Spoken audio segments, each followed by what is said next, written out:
Mike, you want to check the stream? I'm gonna check that. Or share it? Yeah, I just sent a message back to share it. Okay, cool. Yeah. Make sure. Yeah, we're live.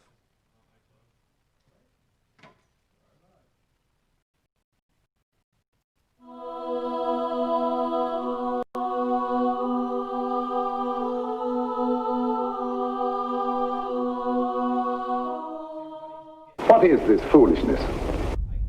How many dreams can you shape in a minute, an hour? The kind of clean you like best. Lost 3 of my teeth, too. All right, so you lost. Next time you'll win. Steamy, hot, hearty, delicious, invigorating.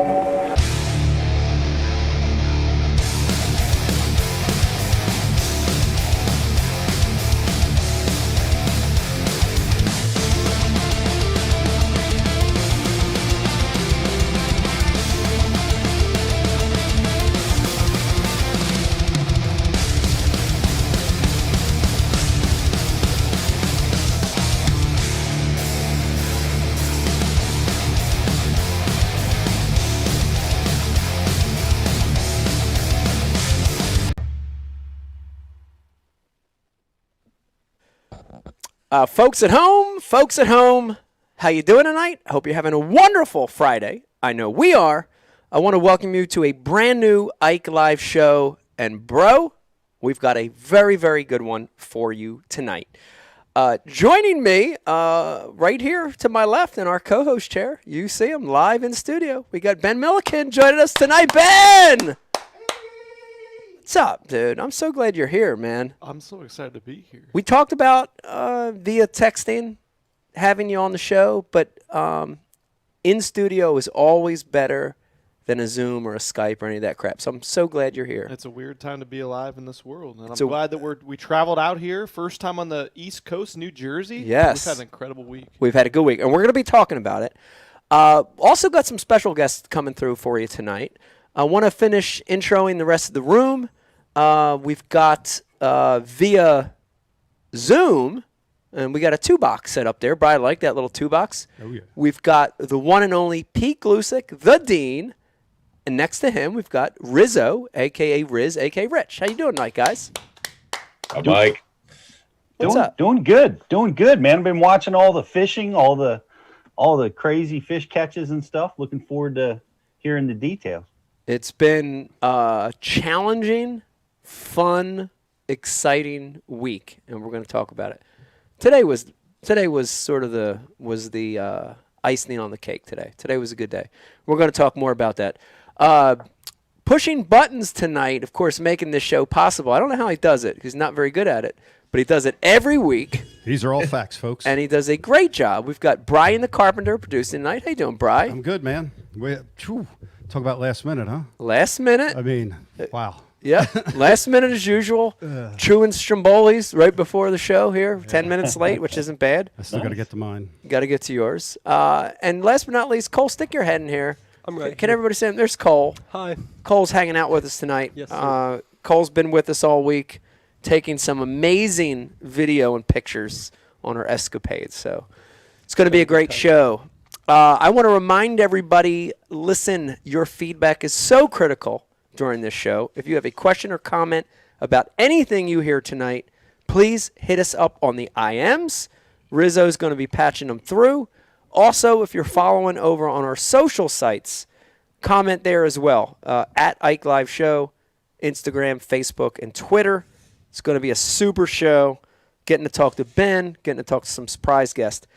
As usual, though, this program is not possible without a few amazing people that help make the show possible. Of course, our presenting sponsor, Mystery Tackle Box MTB. It's like Christmas to your doorstep. In fact, how many days is it now, Ben? Was it 15 or is it 14? It's Pete, a couple weeks. Pete, you know everything. How many days till Christmas? 14. 14 days. See, I told you he knows everything. 14 days till Christmas. What a great Christmas gift. This is an amazing Christmas gift. In fact, I can't even say this. One of my great relatives that I love very much, I got him a MTB year subscription. It's a great gift. It's so unbelievably easy. use the promo code Ike Live, you get 30% off your first Elite box or 50% off your first Pro box. Dude, that's half. You want to do that. Also brought to you by Heshy Socks. You're going to notice, Bri, we have a close-up of that, or no? Is that as close as you can get? That's as close as we're getting. All Michael. right, that's all right. I got just shaved my ankles specially for the show, and you're not even going to get to see it. But have the Heshy socks on tonight. Of course, we've got the Ike signature socks, also the Ike Foundation socks. Great stocking stuffer. Pete, wouldn't you like to see a pair of these in your stocking stuffer? Absolutely. I'm expecting. You're expecting it. All right, go to Bring it. Heshy. Come on, Janet. Janet, come on. I know you're watching, Miss Janet. We all need socks. Go to heshyware.com. Use the promo code Ike Live for 20% off. Also, if you get the Ike Foundation Heshyware socks, they're $50 socks, but listen to me. They're $50 socks, but listen to me. That all goes to the Ike Foundation. Every single dollar of that goes to the Ike Foundation. So please, support the Ike Foundation, Kids Fishing. Get your Heshy socks. Brought to you by Dr. Squatch. Another great Christmas idea. I know you're watching this right now. You're listening. You're thinking, dude, I don't know what to get. I don't know what the hell to get my husband, my brother, my buddy, whatever. Dr. Squatch has something for you. Your buddy? Yeah, your buddy. Okay. Bundles of shampoo, soap, deodorant, candles, so many amazing things. Go over there, use the promo code Ike Live for 20% off your Dr. Squatch order. Makes a great Christmas present. Pete had some up in his hand there. I just missed it. I saw that. I saw love that. it. I subscribed Look at to that. Dr. Squatch. It's good stuff, isn't it, Pete? Yeah, it's great stuff. It helps you smell like a man. Helps you smell good, and that's also very timely with Corona going on, with everything going on. You got to stay cleanly, right? You got to wash your hands a lot. Speaking of Corona, two other great sponsors that help wash away Corona is Tin Cup Whiskey and Founders Beer. All right. And Ben's already gotten into the Tin Cup, and I'm into the Founders tonight. Brian the Carpenter, we're doing a little combination of Moon Rambler tonight and All Day IPA. So everybody out there watching tonight that's also have a beer or whiskey in your hand, cheers. It's going to be a good show. Yeah. Brought to you by TH Marine, the makers of everything from a boat, from a little tiny boat to a biggie smalls yacht. Liquid Mayhem. Man, that scent makes a big difference all the time, but especially when it's tough. We got a story for Liquid Mayhem today from today's fishing. It was tough. Tackle Warehouse. Tackle Warehouse got a little something going on right now. It's the TW 25 Days of Christmas going on. We are on day 14. Go over to TW for some unbelievable deals. TackleWarehouse.com. Brought to you by Hobie. Hobie makes the Cadillac of kayaks. If you're a kayak fisherman and you're not using a pedal drive, my only question is why? Check out Hobie. Go to Hobie.com. Brought to you by Torqeedo. If you're in a situation where you can't use gas, we were, Ben, the last few days. Yes, sir. You got to fish a day with Brian the Carpenter. How unbelievable was that Torqeedo? That was the first time I ever seen anything like it. It was like a tiller trolling motor, but a million times the power. Like gas without the mess, It was right? incredible, yeah. Incredible. Check out Torqeedo. Go to Torqeedo.com. Fastest, most efficient electric motor on the market. Last but not least, I wanted to save this one for you, Pete. Bash University. And Bash University also, along with socks and soap and MTV, Bash U is a great holiday gift. Talk about that, Pete. What do you got? Yeah, it is a great gift, and lots of people are giving it as a gift this year, and want to welcome everybody to the program.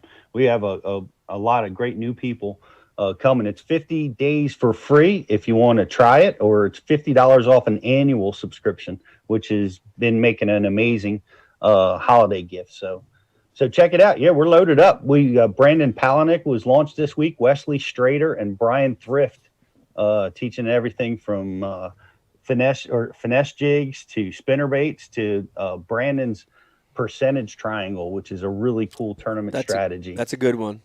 I like that one a lot. like that one a lot. Oh yeah, Yeah. We ran into Brian Thrift the other night. As a matter of I fact. saw that. I saw the video. Yeah. Yeah, he stopped in. He was in the area. He stopped in and partied with us after our day on the water. It was Wednesday. It's crazy that he was in Jersey. Yep. You know, dirty Jersey. Yeah, I don't know what he was doing there. he's the but man. It's Love crazy. Thrifty. Up into the X24 studios. Yes, he was. He was hanging out. It was unbelievable. Let me also remind you, and I'm going to get Riz to back me up on this in a second.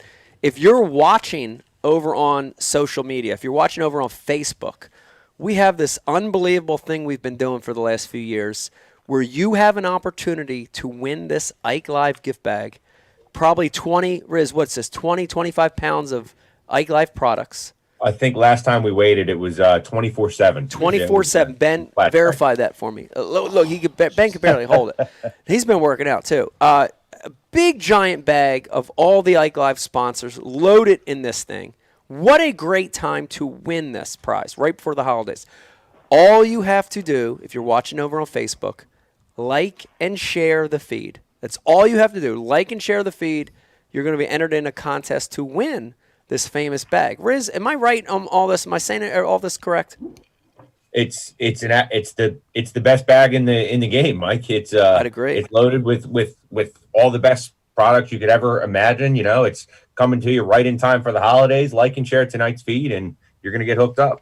It's awesome. It's going to be a good show tonight. I want everybody to stay tuned for the whole show. We'll probably do a couple segments tonight. And at the very end, Brian the Carpenter, we're going to open it up a little bit to some callers, maybe. Yeah, maybe even some Zoom callers. So So if you guys watching, if you're watching on the website, Yep. I might be posting the Zoom link. Oh, So little teaser. Come over to IkeLive.com, jump on here, talk some trash. It'll Let's be get good. crazy. It'll be a good time. Before we start the show, as we always do, want say grace. to say grace and also take a second and thank the military men and women, active and veterans. Thank you guys for what you do. It's a crazy, crazy world, getting crazier by the day. Also, special thank you to our policemen, our firemen, our EMT, nurses, doctors, first responders. Thank you guys. Very, very bizarre time, 2020. It's one of the things. So what do you – this is a year where the New Year's resolution for a lot of people will be the same for taking in the new year, right? Yes, but the problem is, like, it's not just going to change with the new year. Right. It's scary. It is scary. It's scary. But I think a vast majority of us, Pete, correct me if I'm wrong, will be – our resolution is a better 2021. Would you agree with that? I got to think we're all wishing that 21 is going to be, get us back to normal. Yeah. Get us back to family and friends and doing all the things that we love to do. And I think we all miss it terrible. It sounds like we're on a great track right now. Yeah. It's going to be a hard January and February. Beginning of 21 is going to be tough, but I'm looking forward to later in the spring and the rest of the season. Me too. I think it's going to be an amazing 21. Honestly, I think once we get our arms around this thing, I think it's going to explode with people just getting out, doing stuff, having fun, economy booming. I think it's going to be a great year. That's my prediction. That's awesome, man. That's pretty optimistic. I like your outlook, Pete. What if it goes right into like it was in the 70s? Pete, you remember back in the 70s, the love and peace and love era. What if it went right back to that, where everybody just started having sex, like right there? Yeah, I don't know about that, but I think it's good. Baby, everybody's spawning on the streets. Everybody's spawning right there. There's beds everywhere, just circles in the dirt. How awesome would that be? Males protecting the circle in the dirt. Female kind of walking off in the distance. Oh my God! 2021, let's go, man. It's coming. None of it would surprise me. None of it would surprise me, though. I gotta be honest. I agree, dude. I gotta agree. I want to get back to reality, and this is a really cool opportunity. And it's funny because I've been a fan of Ben. I've been a fan of yours for a very long time, following you, of course, on social media, but more than that, especially following you over on YouTube. I've been a fan for a while, just kind of watching, sort of like a closet fan. And I don't know, maybe like a couple months ago, we sort of started just DMing each other, texting each other a little bit. Ooh. And and we sort of put this idea together, like, hey man, would you like to come out to the house? And I was kind of like, fuck, Ben ain't gonna come all the way out here. It's like 1,000,000 miles away or whatever. You're like, shit, yeah, I'll come out. I'm like, all right. So we started to put this idea together, and here you are. You're out here in dirty Jersey in the Northeast, place you've never been. Right. And we saved the very bitter cold weather just for your arrival. You did. For your arrival. You told me this would be the best time to come out and fish, though. Yeah. And we've had some tough days, but I can see what you're talking about. And I'm honestly like, I didn't think it would be straight up urban city armpit of the country like you've been saying over and over. But this has been surprisingly refreshing, the new fisheries and everything. Yeah. It's incredible. I love it out here. That's awesome. Well, I'm so glad you're here. I'm so glad you're in studio. We basically had this goal when you got here, and I remember you either told me this or you texted me this, and you said, man, we want to work. We want to fish. You're like, let's dig in and let's film, let's fish. And I'm like, damn, that's cool. Because I filmed with guys before, and they're kind of like, dude, like a 10-minute piece here, and then we'll just kind of hang around a little bit. But you were like, nah, dude, we're going to like get dirty, get our hands dirty and go fishing. Yeah, we're grinders. We like the struggle, and that's what today was like. You explained it to me. You're like, all right, listen. A 12 to 14 pound bag on the Delaware River is a crazy good bag. You can't be expecting much, but it's fun running the tides and everything. I'm like, no, that's amazing. I would so much rather, we tried to hit the tides just right. Yeah. We had to squeeze into spots we could go fish that we'd get stuck for 4 or 5 hours if we didn't get into those spots and get out of those spots. Very intimidating. Yeah, but that's the best part. That's so much more fun than just going, I'm going out to my local honey hole and I'm going to fish that brush pile and catch 20 pounds. I'd rather just run that stuff and catch what we did. I like it.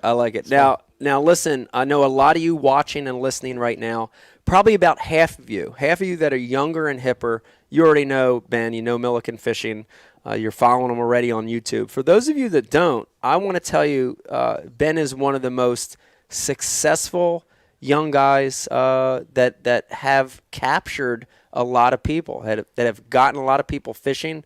Ben, give me the exact number now on YouTube. It's astronomical. It's crazy. It's ridiculous. We're hopefully going to go over 400,000 subscribers this week. Unbelievable. Almost, dude. That's just mind blowing to me. Great social media presence. I know there's a lot of people watching that are fans of you. Some people that know of you, and I know what they're saying. They're saying, dude, they're thinking, Ben, you're young. You're freaking a younger guy. How the hell did you get it to this point in such a short period of time? And I want to know that too. Like, it's unbelievable the success you've had in engaging with people through a lot of different venues, right? But especially through YouTube. Mm-hmm. How did all that start? Maybe even take us before that. I want it back even further before that. Why did you get into this whole madness to begin with? Is this something you aspired to do? Like, were you 12 years old and you're like, oh, fuck, I'm going to get into this fishing game? Or is this something that came later? No. Let's start there. It was way before 12 years old. Before 12? Yeah. Wow. So, I mean, I can't vouch for myself for wanting to do it, but my parents said I was like, they made me fish and had me fishing when I was like 2 years old or 3 years old. Yeah. And just always grew up with it. And for whatever reason, it was just, that same feeling you get when you feel that bite on a jig and you want to set the hook. I always had that when I was just sitting there watching my bobber at 4 years old. They had to come tear me inside to eat a meal, Me too. Yeah. it's I can't explain it. It's weird. It's crazy. But yeah, it just kind of grew up. I played I was really into sports in high school, played 4 sports in high school and everything, and that was really my only detractor from fishing. Yeah. Because that's so much time.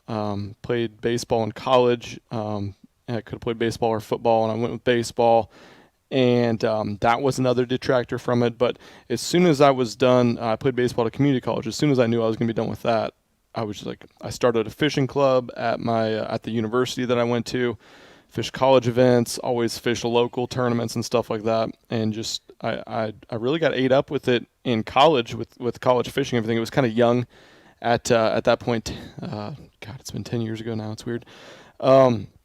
And then just been fishing local events, and it got to the point where I saw some of this, the shift kind of happening with social media, and I didn't ever get into it to get famous or anything like that, but I always wanted to be a professional fisherman. Yeah. And growing up and everything, the one route to do that was through the tournament ranks, of Right. course. But then I had a kid when I was 21, graduated college shortly after that. And the focus definitely shifts on making a good living, and the gamble of professional fishing wasn't really there for me at that time. Because it is a gamble. Oh, it's a huge gamble. It's a giant It's gamble. a gamble no matter how old you are or Yeah. what your financial situation is. Yeah. So ended up getting a job. I graduated from college with a degree, got a job, worked there, fished local tournaments and stuff, and then I kind of got the word of this YouTube thing, and decided to give it a try. And So what are we talking about year-wise here? This was probably 4 years ago, 4 to 5 years, probably about 4 years ago. Okay. Yeah. Yeah. Wow. And so I kind of got into it, started posting 2 to 3 videos a week. Yeah. And the biggest, I can't even go any further without saying the biggest reason for it was my wife, my support system. None of it would be possible without her being like, oh, you just worked 5 days in a row during the week. Yeah, I would love if you went and fished the entire weekend and edited videos every single night. Yeah. And traveled and Super did all this important. stuff. Yeah. Yeah. I don't even know how that was possible. Yeah. But got some traction, started finally getting some revenue from the view checks and everything, got some great companies behind me to work with, and decided to quit my job, up the content to 5 to 7 videos a week. And I think we've posted over 4 videos a week every week since then. So it's just a large amount of content. Mega content. Mega yeah. content. It's funny because I know a lot of people are like, wait a minute. You know, there's people watching right now that are old heads, and they're like, wait. You're telling me you can make a living posting fishing videos on YouTube? There's a lot of people that are shocked by that. Oh, yeah. And then on our drive up the other day, you said you got to a point where you had that regular job, but you were starting to make as much money through YouTube as your job. Right. That's unbelievable. Right. And at that point, you were like, not just YouTube, but of course, by working with some great companies that supported the cause, that took a chance on me too. So that was cool. Right. So through all that auxiliary stuff coming in, YouTube stuff, hustling, you were making as much money as your regular 9 to 5. Yes. That's crazy. Yep. And you just said, I'm going for it. Yep. I'm going for it. That's big. Pete, that is a lot like a tournament guy is the same thing, right? You get to a point where you got to say, this is something I'm going to try. This is something I'm going to do. I'm going to invest in. And it's a big deal, leaving a regular 9 to 5 to try this thing. 4 years I was there, and so it was like I had a set career. Yeah. Were you worried? Were you nervous? Yes. Yeah. 100%. Yeah. Yeah. Yeah. Definitely. Yep. I can relate. Pete, I know you can relate. We were both that way in the tournament circuits early on, giving up regular. Pete, you had the best job out of all of us at an engineering firm, and you basically did the same thing. Tell me about that. Yeah, that was interesting because I wanted to ask Ben, because that's what I was working as an engineer, and I got this opportunity, and I liked my job. I mean, it was a good job, but I loved, I was like you, fishing was the passion, and I just decided to, if you're going to do something that this was my decision, you got to throw your whole self at it. You can't halfway it if you're going to be successful. So I put in a leave of absence, probably too early. I probably should have worked for a few years longer, but I decided that for me, that I had to, in order to be successful, man, you got to get after it. Yeah. And so that's what I did. And it sounds to me like that's what you did. I mean, what was the tipping point? Like, was it matching your income? Was it like, all right, now's the time? What was the moment when you said, you know what, I'm going for it? Yeah, it's kind of funny. I actually I had one company come in with a good deal, and it was kind of like a startup thing. That they were like, all right, we'll give you this amount of money. And I was like, okay, well, I'm making a little bit on this YouTube thing, and if I add that together, it'll be enough, and maybe it'll just keep doing well. But that's a little bit of a safety net. So I was like, okay, I quit my job, good to go. And like 2 weeks later, that fell through, and that deal was gone. And I was like, fuck. Okay, so guess I'm going to go extra hard on this. Did the company fold? Yeah, they never even ended up doing anything. Wow. Yeah, didn't really get off the ground. Yeah. But just I was like, okay, well, I got to grind extra hard now, and made it work. Yeah, that's awesome. I also want to say this, man. You know, a lot of people that there's Brian. Brian, help me with wording this right, because I want to be careful on how I word this. Oh boy. There's I consider you a professional fisherman because you make your living through the sport of fishing. Mm-hmm. You produce amazing content. You're getting people involved in the sport that probably a lot of them would never ever even looked at the sport, right? There are a lot of people that are sort of mad at young YouTube digital asset anglers that don't have a professional fishing background. There's a lot of people. Am I saying this right? Man, why'd you drag me into this? No, because I want to make sure I'm saying this right. I'm not. No, I'm not saying you're one of them. I'm just trying to convey it right. I was just wondering how I'm the guy. You know, and we've had some amazing other young YouTubers on before, and there's always this segment. They seem like they're the old disgruntled guys, which are always like, those guys, blah blah blah. You know, this, that. What do they know? And blah blah. And I'm like, man, get the hell out of here! Like this is where things are going. Yeah, you definitely. know, like digital content, and especially, and Pete and I talk a lot about this, especially from getting young people involved, right? Like what we're trying to do with the Ike Foundation. Dude, I don't know of a better way nowadays than through digital content, whether it's socially or YouTube or whatever, to have a kid that's never fished that's like, holy shit, that looks fun. You How know cool what I mean? is that? Yeah, How cool is that? We've talked about this. Yeah, because like, when we're young, I mean, we're sort of a different generation, 10 years apart or whatever. Yeah. But when we're growing up, it's like you were ashamed. You were so scared. ashamed, dude.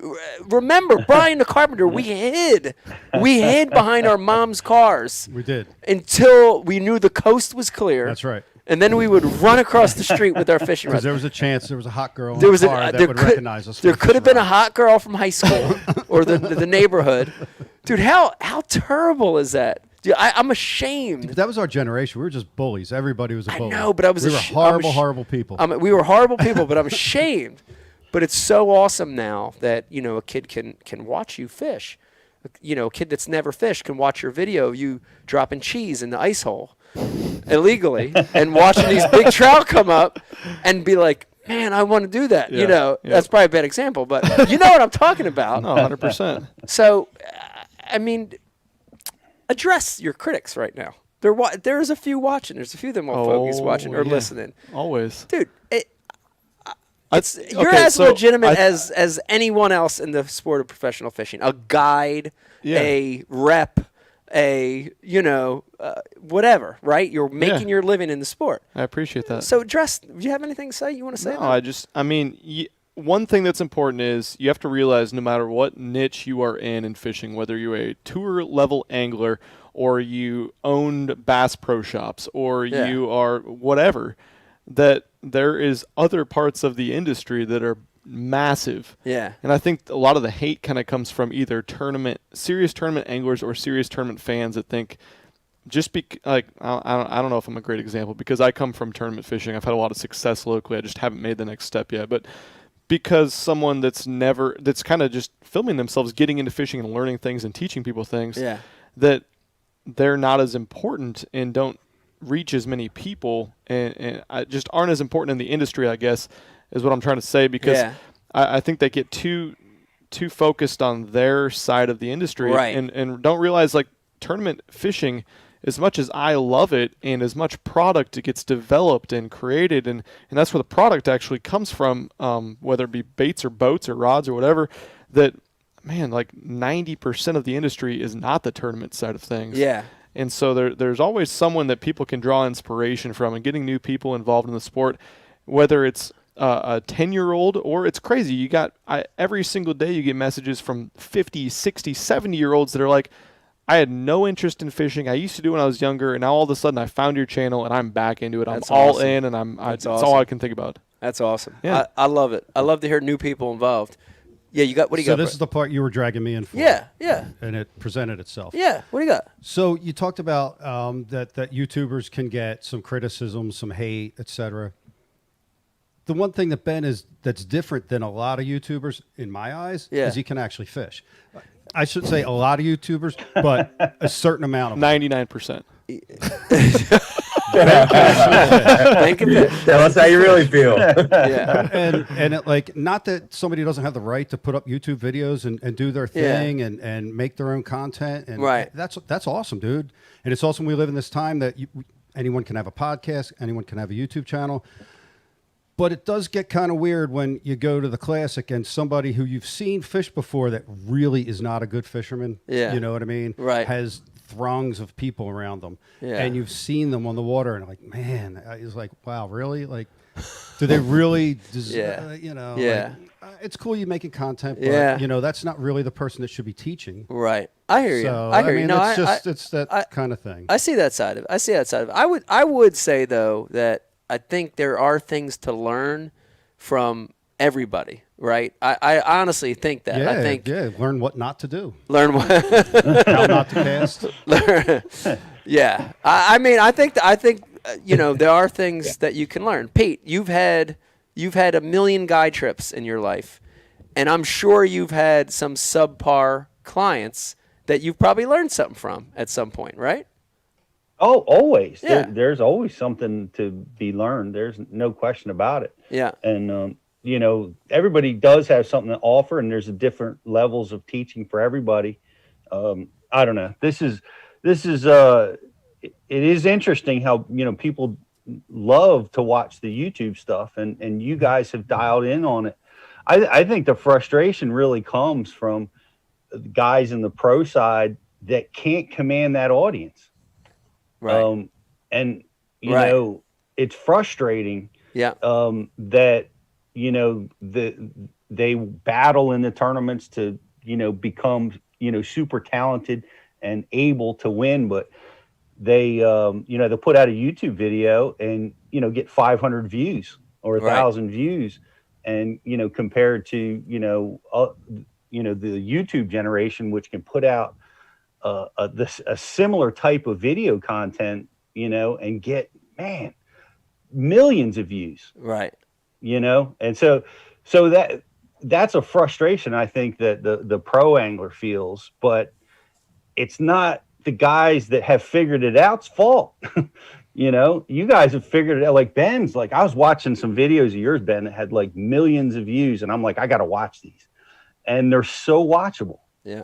Like, I watched the one where you were in the spillway, and those kids were down in Texas. Yep. And, you know, you're teaching the kids how to tie a clinch knot, and you and your wife were catching fish out, you know, cranking them out of the spillway and stuff. And it's just really entertaining. It's really cool. And you found a way to relate to people that, you know, I think just, you know, honestly, it makes us jealous.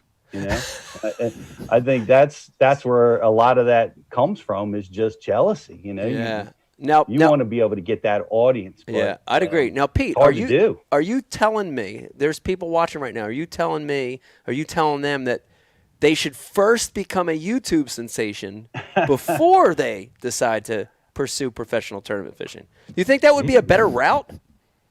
If you can. if you can. I mean, boy, you know, in 4 years, the audience that you've been able to amass is spectacular. It really is impressive. Yeah. And, you know, that's really great. I have just some questions about that. Like, Ben, are you the editor? Did you figure all that stuff out by yourself? Did you start, you know, shooting and editing your own stuff and just self-taught? Pretty much, yeah. The hardest thing I think that we deal with is dealing with damn camera equipment and batteries and GoPros. Oh yeah. Oh my God. The fishing part's easy after you get it all set up and you're able to do that. But yeah, I did for several years, and now I'm lucky enough. I got Coleslaw, the camera guy, back there. Shout out to Cole. In studio. Working hard the last 3 days. Yep. Yeah, Cole works much harder than he should. He's been working about 27 to 30 hours a day, it seems like. The payoff was that eagle shot from the other day. Exactly. So. Yeah, he did get one good picture of an eagle. So yeah, right. Eagles on the Delaware River. Gotta love it. Yeah, yeah. It's crazy. Riz, I want to remind everybody, if you have a question or a comment for anything you're hearing, if you got a question or comment for Ben, hit us up on the IM. Riz, we got anything good coming through? We have a few of those, Mike. Yes, I like it.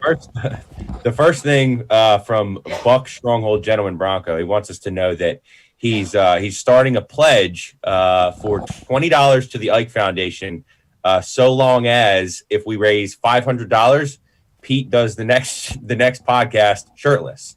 Oh, there we go. Pete, come on, man. So we have an opportunity here to raise some real coin for the Step foundation. up for this, Pete. No. Come on, man. I'll Don't take wear one for the team. We're going to work on that. And also, Buck Stronghold says that dropping cheese in the ice hole sounds like something you would read about on the Urban Dictionary.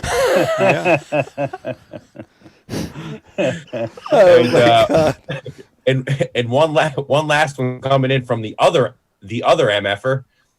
BTC looks like he just got a text as a reminder for a colonoscopy. I don't get that.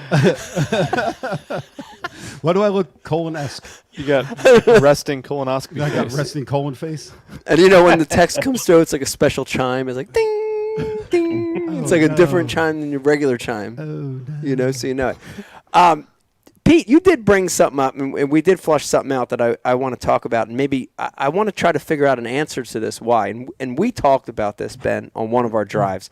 We've had like 3 very long drives and 1 shorter drive over the last 4 days, but it seems like the YouTube content, social content that's very successful is filmed in a I don't even know the right way to describe it, but it's not intimidating, right? Like when you watch it, when I watch a lot of your stuff, it almost makes you feel like, oh man, yeah, I could be there. Like I could do that, right? It's like, it's not intimidating content, right?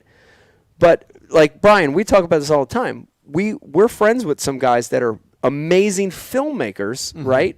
Like, shout out to Bud Cipoletti, Featherwick. Oh, Bud stuff. Dude, it's unbelievable.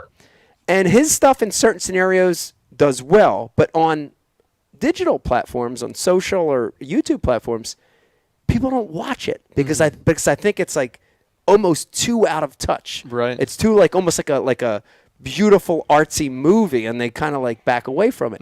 What's this phenomenon? Explain this. No, so that's something else that we struggle with all the time. Me and Cole, because we work together daily. Yeah. The biggest thing is finding what works best on what medium you're using, and that's right. It is always evolving and changing, and it's absolutely from the start. It's been the more relatable, more rough-looking content, like vlog camera in front of the face, chest camera, talk about what's going on, talk your way through what you're doing. That works better. People enjoy that more, and that goes back to like being able to envision the whole industry. I think the majority of people watching YouTube aren't necessarily the most serious tournament fishing fans, and they're more interested in just knowing the process of picking out your baits, looking at the body of water. Hey, it's just a regular guy going out. They go to YouTube and they go to these social media platforms because they want something different than television, and they're used to going to the movies. They're used to watching fully produced television shows. Yeah. They're used to watching Jimmy Houston outdoors and Bill Dance outdoors, and they love to watch that when it's on TV. When it's on their phone or their computer, they want to watch something a little bit different. Right. More relatable. Absolutely. Right. Yep. Not as like you're not. It's almost like you're talking to people, not like down to people, Correct, right? It's like at their level. It's at a very There's relatable. not a bunch of graphics and everything like that. It's just you and the camera and the people. Right. That's a good hint. Like if people are watching right now that are aspiring YouTube guys, I think that's a good tip right there from Ben. What do you got, Brian? Because I have something for Cole I want to ask him. No, I was just saying it's kind of stripped down like South Park, right? Look how wildly successful South Park was. But they intentionally made the graphics look bad. Right. They intentionally made the audio fuzzy. Right. Right? It could be crisp. It could be clean. It could be awesome graphics. But like they intentionally did all that and it connected somehow. Right. So that's one way to look at it. Easier for people to consume. Right. Or there's a lot of dummies out there and they just really want basic shit. That's that another could way be to too. look at it. That could be too. So here we go. Cole, I want to call you to play on something. So you're coming from the standpoint of the guy behind the camera and be honest with me, because this is Ike Live. One of the rules here is you can't lie. Deal. You cannot lie. Would you rather produce amazing, artsy, beautiful, and not that you're not doing that now, but you know what I mean, like highly produced, would you rather do that, or are you just as comfortable doing what's working right now? I wouldn't go as far as to say I would rather do it, but that's definitely what I got into it for, I guess. Right. I'm definitely like a camera junkie, I guess you could say. Yeah. I love the filmmaking side of things and the movie making aspect. But Yeah. I know what my job is, and I Yeah. know what makes our money and what gets our views. Yeah. So, Are there days, Ben, when you have to slap Cole, like slap him, like just be like dumb it down, Cole. It's too pretty. Most hit him. days I wake him up with a slap to the face. No, but we kind of it's nice. We try to mix in like a little bit of a hybrid of things. Like we'll do some like amazingly beautiful drone and B-roll shots, and then boom, there's Ben's ugly mug, and he's throwing a freaking chatterbait and from chest cam. Right. Sprinkle them together. I mean, it's weird. But there's something about it makes you feel like you're actually there. Yeah. You know, as opposed to the real refined and artistic footage. Yeah, I get, but my comment I get all the time is, you talk way too much. Why don't you just catch fish and stop talking? Yeah. It's like, well, I think I'm kind of saying things as I work my bait with my chest cam that people are kind of thinking in their mind, and that's what people like. Yeah. I like that. I like that part, Ben. I was watching you work, and you take the viewer with you in the whole process, which I think is really cool, and you do it naturally. You know, you're not. It doesn't seem like you're having to work at that, and you say what you think. You say exactly what you're thinking, the exact moment you're thinking it. Makes you real relatable.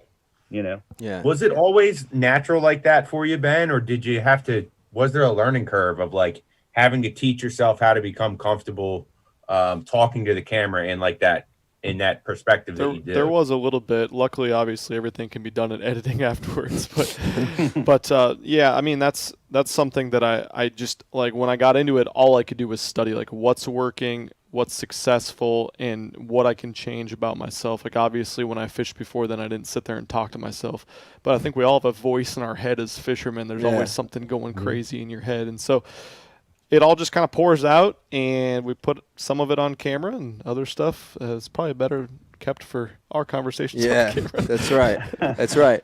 Now you mentioned something. I want to change gears here a little bit. You mentioned something that's, I want to go down this path, even if it's just for a little bit. I want to go down this path, and Brian, look at Brian, because he knows already what I'm talking about. He knows. I didn't even say it yet. You mentioned something, which is with huge eyes, with big visibility, right? With status where you're now on a bigger platform. Also comes people that are critics, right? Ben's talking too much. He's too cocky. He's this, he's that. And dude, I know I've been dealing with it for 25 years. Pete's dealt with it. Brian deals with it. Like we all deal with it. Was that hard to learn how to handle that and stomach that? Like how do you deal with that? Because I know you get it. Like I read through comments on your page, on my page, and 95% of them can be positive, but you always have these comments that come through that are picking. How do you deal with that? That takes a lot of time. Yeah. But you get numb to it. Right. I think you got to remember that the stuff at the very top saying you're the greatest person that ever existed, and the stuff at the very bottom calling you out on whatever, those don't really matter that much. It's more of the stuff in the middle, and you just do the best you can. But it's not easy. And my wife she started working with a lot of the comments and messages and getting back to people. And she's like, "Oh my God! Oh yeah! What's wrong with these fucking people, dude? They're brutal. Terrible. I mean, some of them are borderline brutal. And the funniest thing is, like, we had this conversation too. We had so many drives. All this was already flushed out. But it's like, outside of when I'm totally drunk, outside of when I've had too many tin cup whiskeys, I just don't care. It just goes right. I'm just like, I don't know how you do it, man. I'm just like, fuck them, screw it. It's so I don't good care. at it, Mike. But when I'm tipsy, it's a little different. But Brian, dude, it's so funny. Oh, boy. I swear, you want to get in a street fight with all of them. You're like, meet me, Second Woods. Yeah. Well, But somebody's got to put them in their place. Right, yeah. It's good for them. Right. They need to hear it. Right. They need to hear how stupid they are. They really do. It's not false.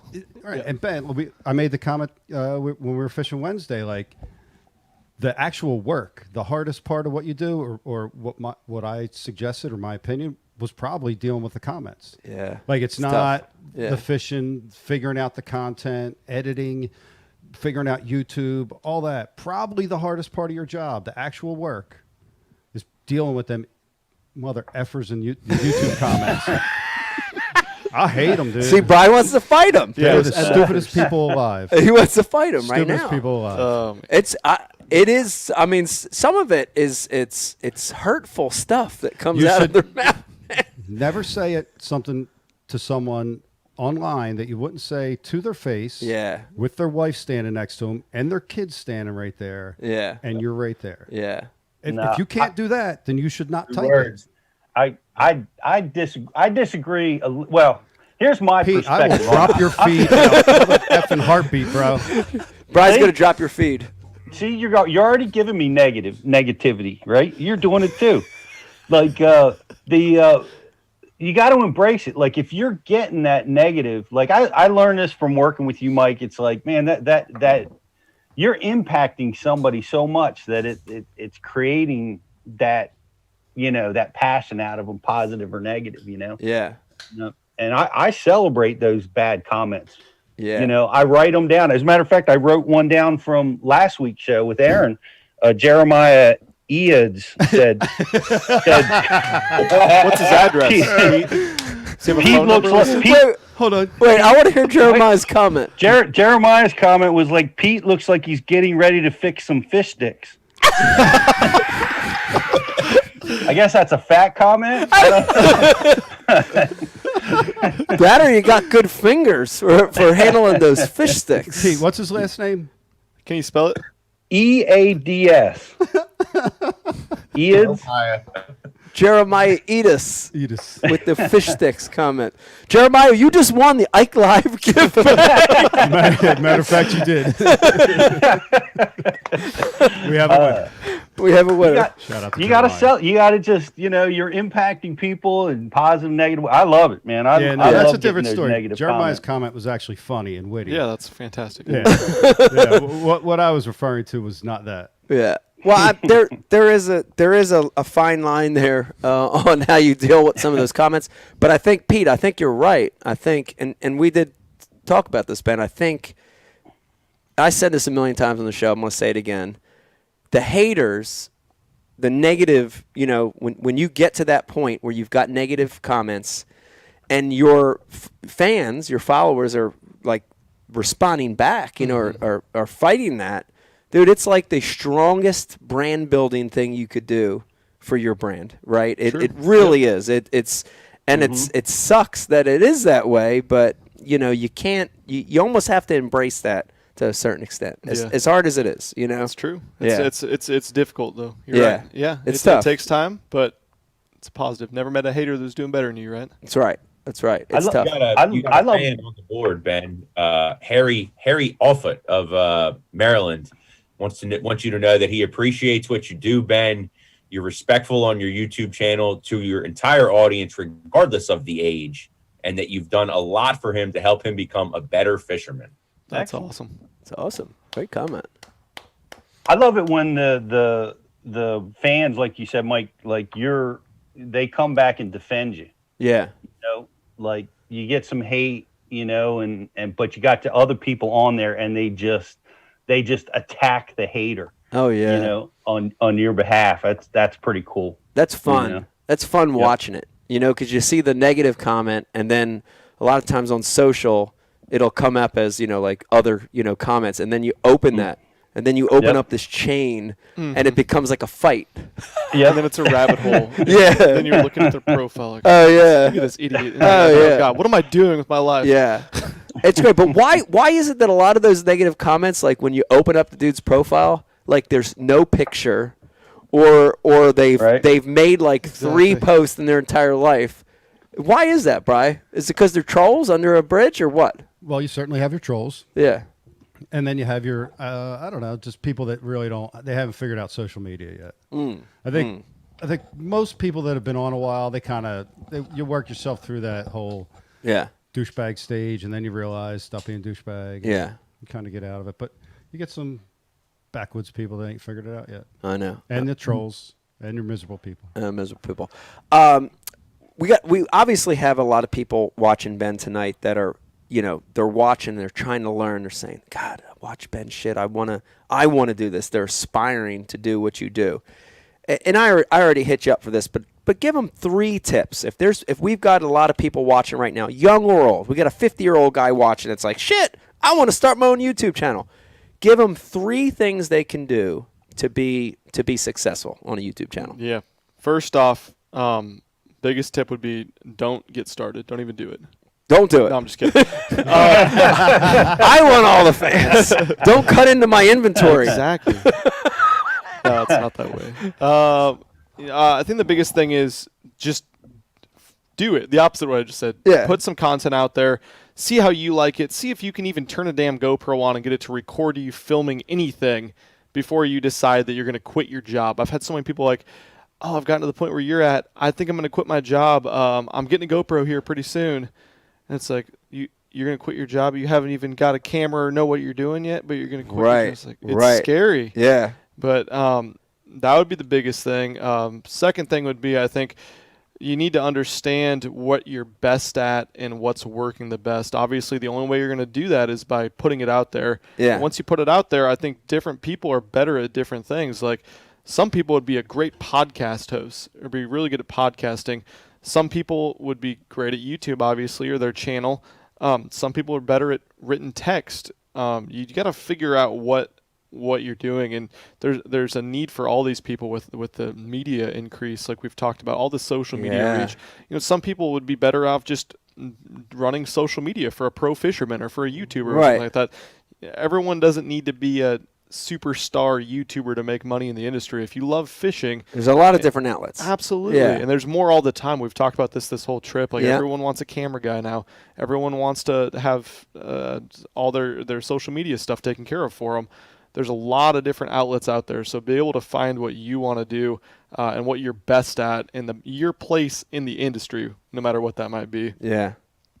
Third thing, I guess you're just gonna have to go out and figure out what's working on YouTube, what works best for you if you really want to dive into it and start filming and everything.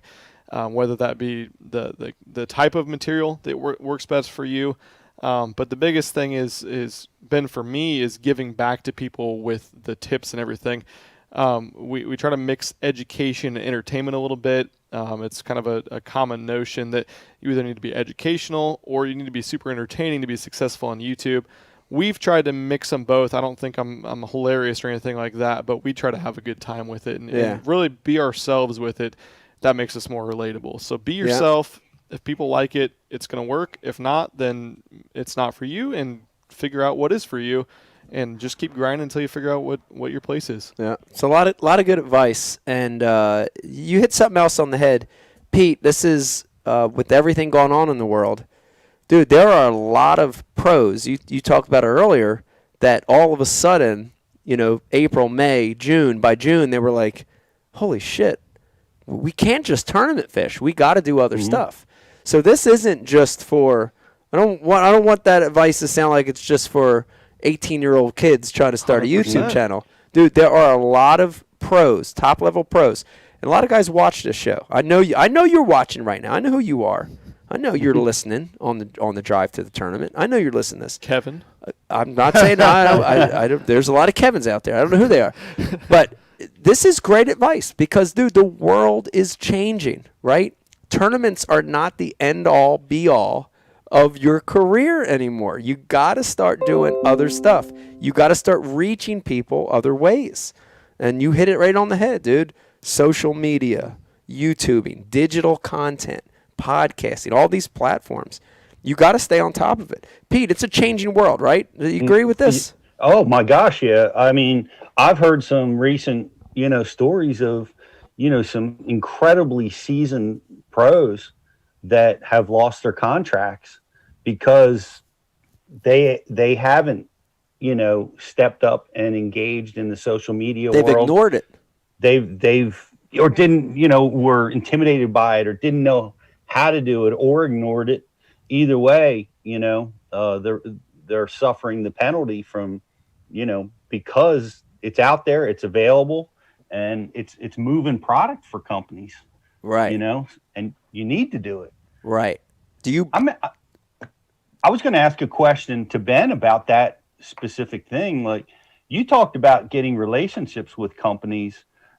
That's pretty impressive that you're able to go out and build and acquire sponsorships or partnerships. That's pretty awesome. How did you do that? Just pick up and start cold calling companies? I mean, it's not an easy thing to do. It's not easy. Yeah, luckily, like I talked about, I had a background in that before I got into the YouTube because I was a tournament fisherman and a aspiring tournament fisherman with no extra money. And so I was like, I have to hustle my ass off or it's not going to work with tournament fishing. And I learned a lot in those 5 or 6 years between college and then post-college when I was working full-time 9-to-5 job. About how to talk to companies, understanding being rejected, what you need to come at them with, and the importance of the social media thing. It was really just the start of everything that was going down with that then. And that was the biggest thing for me. And luckily, it's the same thing with tournament fishing. You can't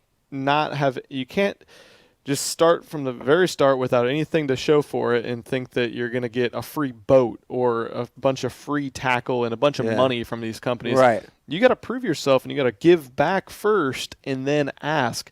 And luckily with companies like 6 Cents, I was like, okay, I love your baits. And I know I can move them for you guys. They had like 3 or 4 baits in the market. They just started at the time when I first started talking to 6 Cents like 7-8 years ago. And I was like, can I just use them? I'd love to do that. And he's like, yeah, sure. And here's a 30% discount. Yeah. And I started with a discount. I didn't ask for $1,000 a month or anything like that. Right. I was like, wow, a discount. Awesome. Foot in the I'm going door. to show you. Do a good job. Yeah. You seem like a great guy. It was a one-man show. It's like, you're a good company. I love your baits. And then it just kind of evolved from there. And now it's crazy where it's gone, but you have to put the work in and the time in. And luckily I was able to, I had set numbers. They could see when I moved product. They could see when I posted a video with a specific bait that it took off. And that's something that a lot of tournament guys don't understand. There's in the tournament side of things, there is no data points for their sales or anything like that. And so it's a big one. That's the biggest thing with me. I was able to be like, here's my, and people think promo codes are a joke or whatever and 10% off and stuff.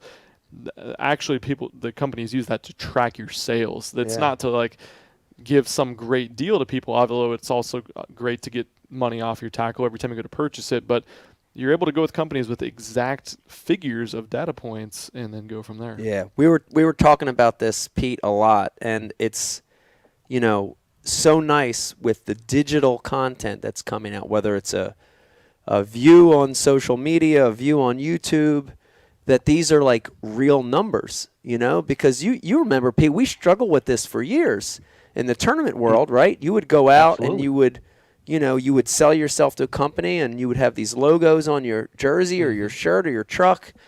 And, what is that actual value, right? It's a very gray way to articulate what that really means from a value standpoint. Even when you won a tournament, what is the effect of that win? You sort of have to guess and gauge. But when you get a view, right, if you're doing you're using a product on your YouTube channel, you're holding it up, you catch a 5-6 pound bass on it, that channel gets, that video gets 100,000 views. It's 100,000 impressions on with that bait. And it's black and white. There is no gray. No. And I really think that companies appreciate that a lot more, right? They don't have to say, well, did this really work or didn't it? Of course. Some more black and white. Put yourself in their shoes. I mean, I can't even imagine before any social media. Obviously, you look at Mike Iaconelli's anything that's hundreds of thousands of followers, but before then, I mean, what are you Well, going to shit. companies with? Like, Well, Pete I got third place in a red. Yeah. band? Well, Pete was my mentor. Pete told me to write some newspaper articles. I don't think it did shit, all those newspaper articles I wrote back in the day. Why'd you make me write all them articles, Pete? Hey, it was the way to do it, right? That's the way we would prove it. Remember, like you said it, Mike. Like trackability. You said it too, Ben. Trackability is really a big key now, and you're able to, and we're able to through Bash University. We're able to track our tackle warehouse sales and all the influence that we have, or at least a part of the influence that we have. We can track. Back in the day, nothing. Like you would send in tear sheets of articles you were in or video clips that you appeared in. That's really all you had to go on. You didn't have an understanding of the real impressions that existed or any sales that were related to it. You just had to, try to sell, try to influence that way. But it's different now. And you got a guy like Ben that's coming to a company that's saying, hey, we sold, X amount of 6 cents lures. This is what we've done. This is what we can do for your company. It's a big difference than somebody that's saying, that doesn't have those figures, that doesn't have that sales figure to back it up, and you're right, Ben, that the guy making that decision, he's going to look at the numbers and say, well, I'm going this way. Sales, right? Whoever's helping to sell more product, whatever it is, that's where I'm going. Bottom line, that's what the sponsor's in the game for, right? He's working with an influencer or a pro who's an influencer to increase sales. That's why they're with you. So it's the most important thing. I agree. Let me remind everybody watching, you're watching a brand new Ike Live here. It's Friday night. We've got Ben Milliken sitting over here in the chair. We're talking to Ben all night. He's going to be here all night. If you've got a question or comment, anything you want to say, anything, let us know. Hit us up on the IM. Also want to remind you, if you're watching over on social media, if you're watching over on Facebook, we're running the world famous Ike Live gift bag like and share contest. All you got to do is like and share the feed. Like and share the feed. You're going to be entering a contest to win this bag, approximately 23.5 pounds. Great stuff in there. I have some more hate, Mike, if you're interested. Yeah, let's hear more hate. Brian wants to hear it. It's be real hate, though, Pete. Real What's hate. that, Brian? We want real hate. There was last show. There was lots of love for Aaron. Obviously, everybody was really awesome to have Aaron on the show, and but they were really hating on you, Mike, big time. Ooh. For the announcement that everybody anticipated you were picking a tournament trail. Yeah, I was going back to bass. That's what everybody you were going wanted. back. You were doing something, and you didn't make that announcement. So you were getting some. Yeah, but he earned that. Man, this whole time I was tuned in. Yeah. Expecting him to pick a tournament trail, and he announced his new sponsor. Well, the good news now, and if you're watching tonight, Wait, what? You're going An announcement? Yep, you're going to be one of the lucky ones. I actually want to pull up my note on it real quick and just make sure I say this the right way. Before you do that announcement, can I give this piece of hate? Sure.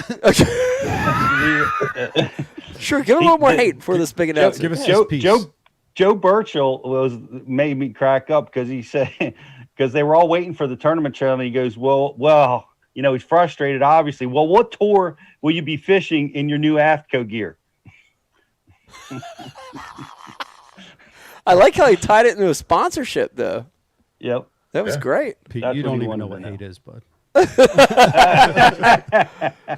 So I'm going to go ahead and say it. If you're watching tonight, you're going to hear this live. This is a big announcement for you. Kind of just found out over the last few days here on the phone. Here on the phone? If you're listening to this later, you may get the big news on Bass Fan or whatever over the next day or two. But this is the real story, and this is the decision I've made moving forward over the next couple years. And there was a big announcement made just a few days ago, and it's connected to what I'm about to tell you. And I'm actually a little nervous saying this, but I made my decision moving forward. and I will be competing in the 2024 Olympics in breakdancing. That's right. Thank you. I will be competing in the 2024 Olympics in breakdancing. I know it's a ways away, but I got to get this flabby-ass body back in shape. You only got 3 years. I got 3 years. In my prime, I could do 9 rotations on a 1990. Brian the Carpenter. Could you really? 9 rotations in my prime. 7 to 9 is what I would try to hit. If I was up in Sparkles and we were commenced in a battle. What's a 1990? A 1990 is a handstand where you're spinning on your hand, Yeah. rotating, spinning. So I had 7 to 9 rotations in my prime I could do. Really? On one hand. Yes, I could. Wait, what's Sparkles? Sparkles is one of the old clubs that we used to battle. We used to battle.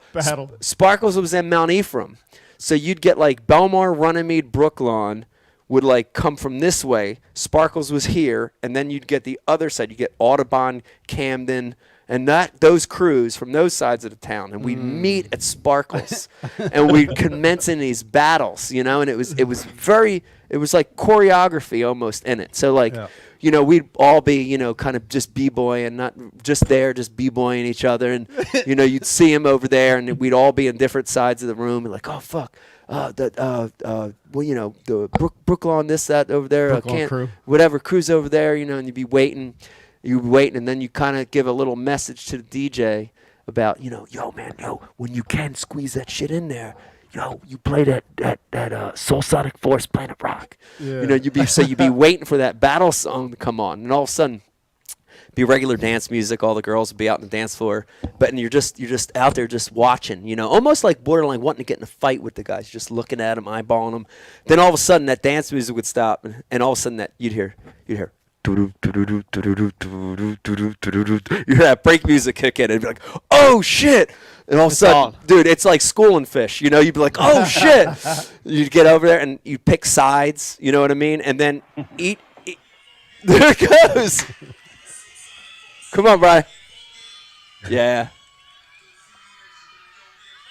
Come on. Oh yeah. That's a good one from back in the day. Hell yeah. Yes. People on roller skates all over right now doing the double dutch. Backwards skate right now. Dude, so you'd line that shit up, and there'd be, 5 to 10 guys in each crew, and all of a sudden all the girls, all in them tight neon pants, Riz, you know what I'm talking about. Them Tinder girls would be out there, and all of a sudden they would just be like almost the Tinder like girls' moms out there. They'd be threatened, so they think they're getting like in the fight. They think they're getting mobbed, so they just spread around, and then all of a sudden it's just the whole dance floor is just these 2 crews, and they got each side, But then you would send in your guys that had their best moves. You know what I mean? So they would send me in for like footwork. Because I was really quick with footwork, 1990, and then like Chino Hop was another one. Like I was real little at the time because I'm like still in high school and shit, even younger. But I was real little. I was small, so dude, I could do the Chino Hop, which is you're supporting your whole body weight on your hands, and just you're like spinning and bouncing. And I could do one hand Chino Hops. I could change the hands. I don't know if I believe this. Maybe last segment tonight we'll have to prove this. It's going to happen. It may happen. It may wait till after hours, but we're going to get some video Hey, footage. were you a part of this, BTC? Hell no. I was in the back, the way back. way back. Brian was in the back. But it's coming back, Pete. I'm going to be training hard over the next 3 years. I don't know, just a big announcement for me. All right, Riz, please share the hate that has come in. We're not going to accomplish anything else if we keep doing that. Riz doesn't want to share any of it. It's just shit. Which one can I read on Everybody's enthralled listening to your stories here. Everybody's enthralled. Does AFCO make parachute pants? AFCO I might bring them back. Everything old comes back around again, obviously, And that came from Jeremiah E. Yeah. However Pete says it. Yeah, Jeremiah E. Brian, I think we should take a little break. All right. Let's do this. We're going to take a break. Hang in there with us, though, because, Ben, when we get back, I want to get into a little bit to our adventures the last 3 or 4 days. I want to get in a little bit to that because it's been fun and challenging. I want to kind of fill people in on what we've been doing the last few days. And then, Brian, I think we'll start sneaking in some of our guests as well Yes. a little bit later. So Yes. hang in there with us. A lot of good stuff to come. When we come back, more Ike Live. 4.5-inch drop shot worm, Bama bug. Finesse jig, PB&J, give me something hard. Hey, KBD here. Now, I didn't always know this much about fishing. 4-aught EWG worm hook. In fact, there was a time when I couldn't tell the difference between a jerkbait and a stickbait. But then I signed up for Mystery Tackle Box, the original monthly tackle subscription. And now I know more about fishing than I do about calculus. And he knows a lot about calculus. Plus, I get amazing extras like free fishing magazines. October 2016. Featured article, 4 places to throw a frog. Exclusive decals. Zombie bass. And how-to videos for all the great baits I receive. How to tune a crankbait. Is that underwater footage I smell? I got goosebumps. So if you're looking to develop enhanced fishing abilities like me, or you just like getting new tackle every month, go to mysterytacklebox.com and get your box today.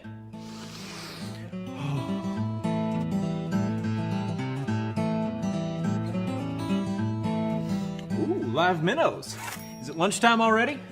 Nature's candy. Oh, is he in my pocket? There's a special place in our hearts for the tools of the trade. They're what we prep for a good day on the water.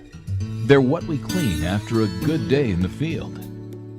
Flambeau's patented Z-Rust technology protects the gear of today from rust and corrosion. Z-Rust, for the performance of tomorrow. Preserve, perform, repeat.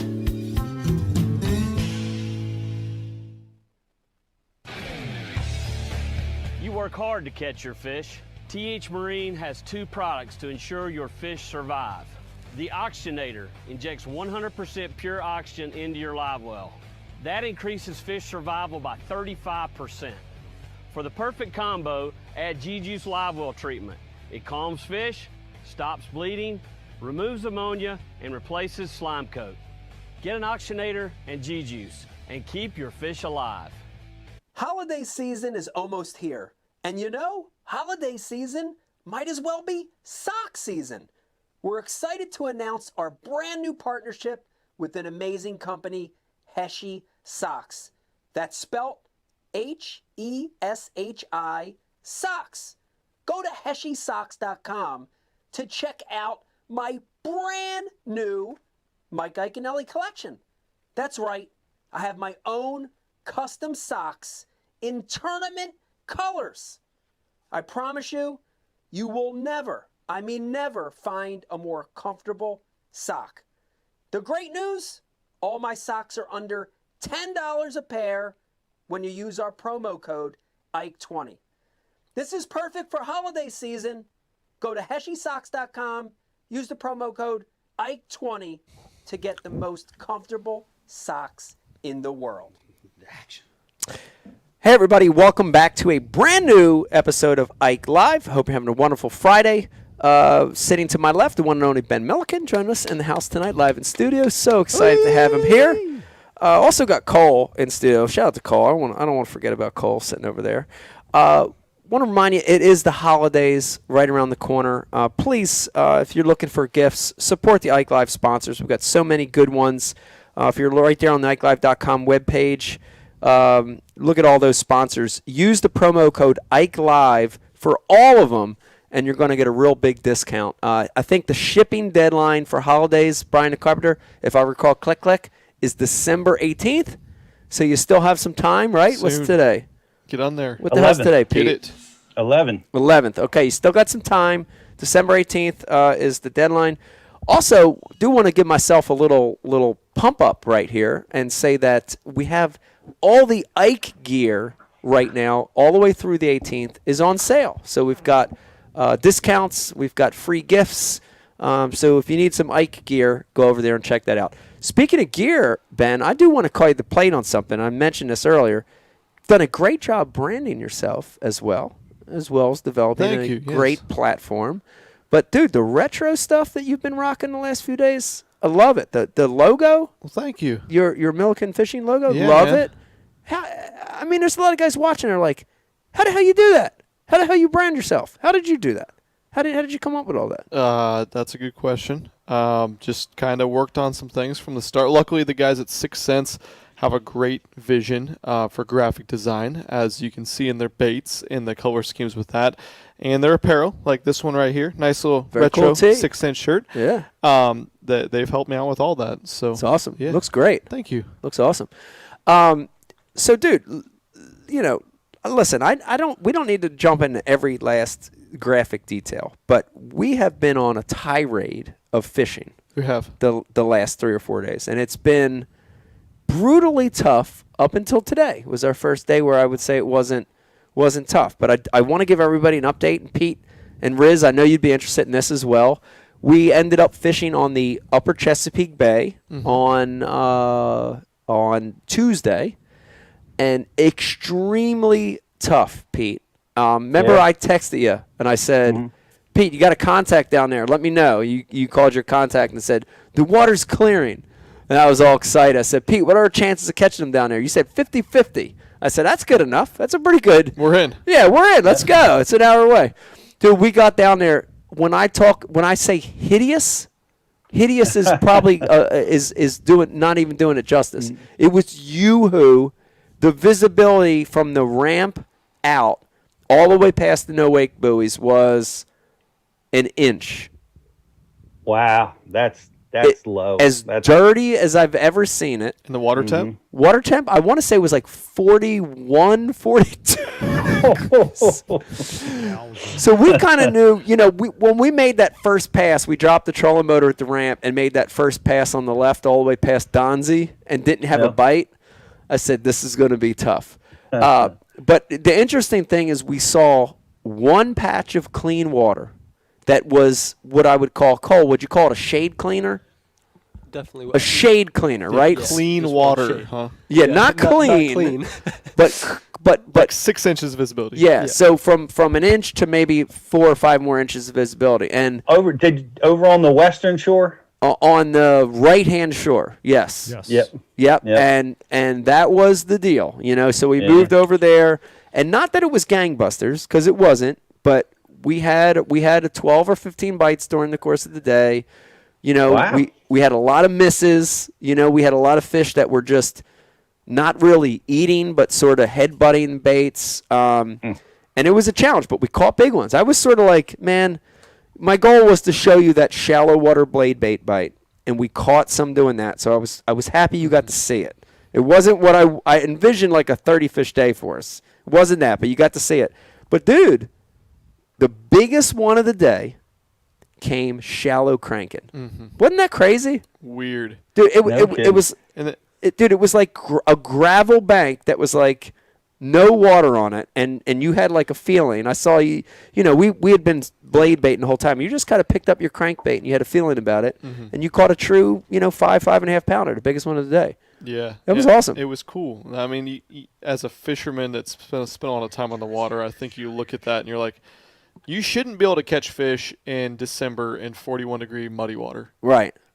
At all. Right. And so when we had those conditions, I was like, I wasn't expecting much. It Yeah. was cool to be out there with you. Yeah. And so I was relishing that. And then we actually found ways to make them bite. I think there was something to be taken from that as fishermen watching this, that it's possible, but it was only possible because you guys had put the time in and figured that bite out and figured that area out. I never seen anything like it. 41 degrees and muddy, and we were catching them. Big ones. It's such a cool technique. That technique blows people away. Pete, what did we do wrong? Is there anything you would have did different in that scenario? You know, no. I mean, I saw the picture, so I would say you did right. Right. I mean, those were 3 solids. Yeah. And in cold, muddy conditions, I mean, you got to celebrate that catch. Right. That's a great catch. Yeah. Yeah. You know, the only thing that might have been better or helpful is to move to like down bay, where one of the rivers down bay might have been stable clarity. Right. You know, going and check that out, and you know, you may have increased your bites, but I don't think you would have increased the size of fish that you caught. Right. Yeah, we never did. We never really went past the big what's the big marina with the big wall right up from that? Charlestown. Charlestown Marina. We made it to Charlestown, fished around. It seemed like it got dirtier again. You know, it was almost like that little pocket of clear water on the west side was just a pocket of clean. You know, and it continued to get dirty as we went out. So sort of made the decision to just turn back around, you know, but who knows? It's weird like that because I've seen that happen where the muddy water comes in there and sweeps that eastern shore.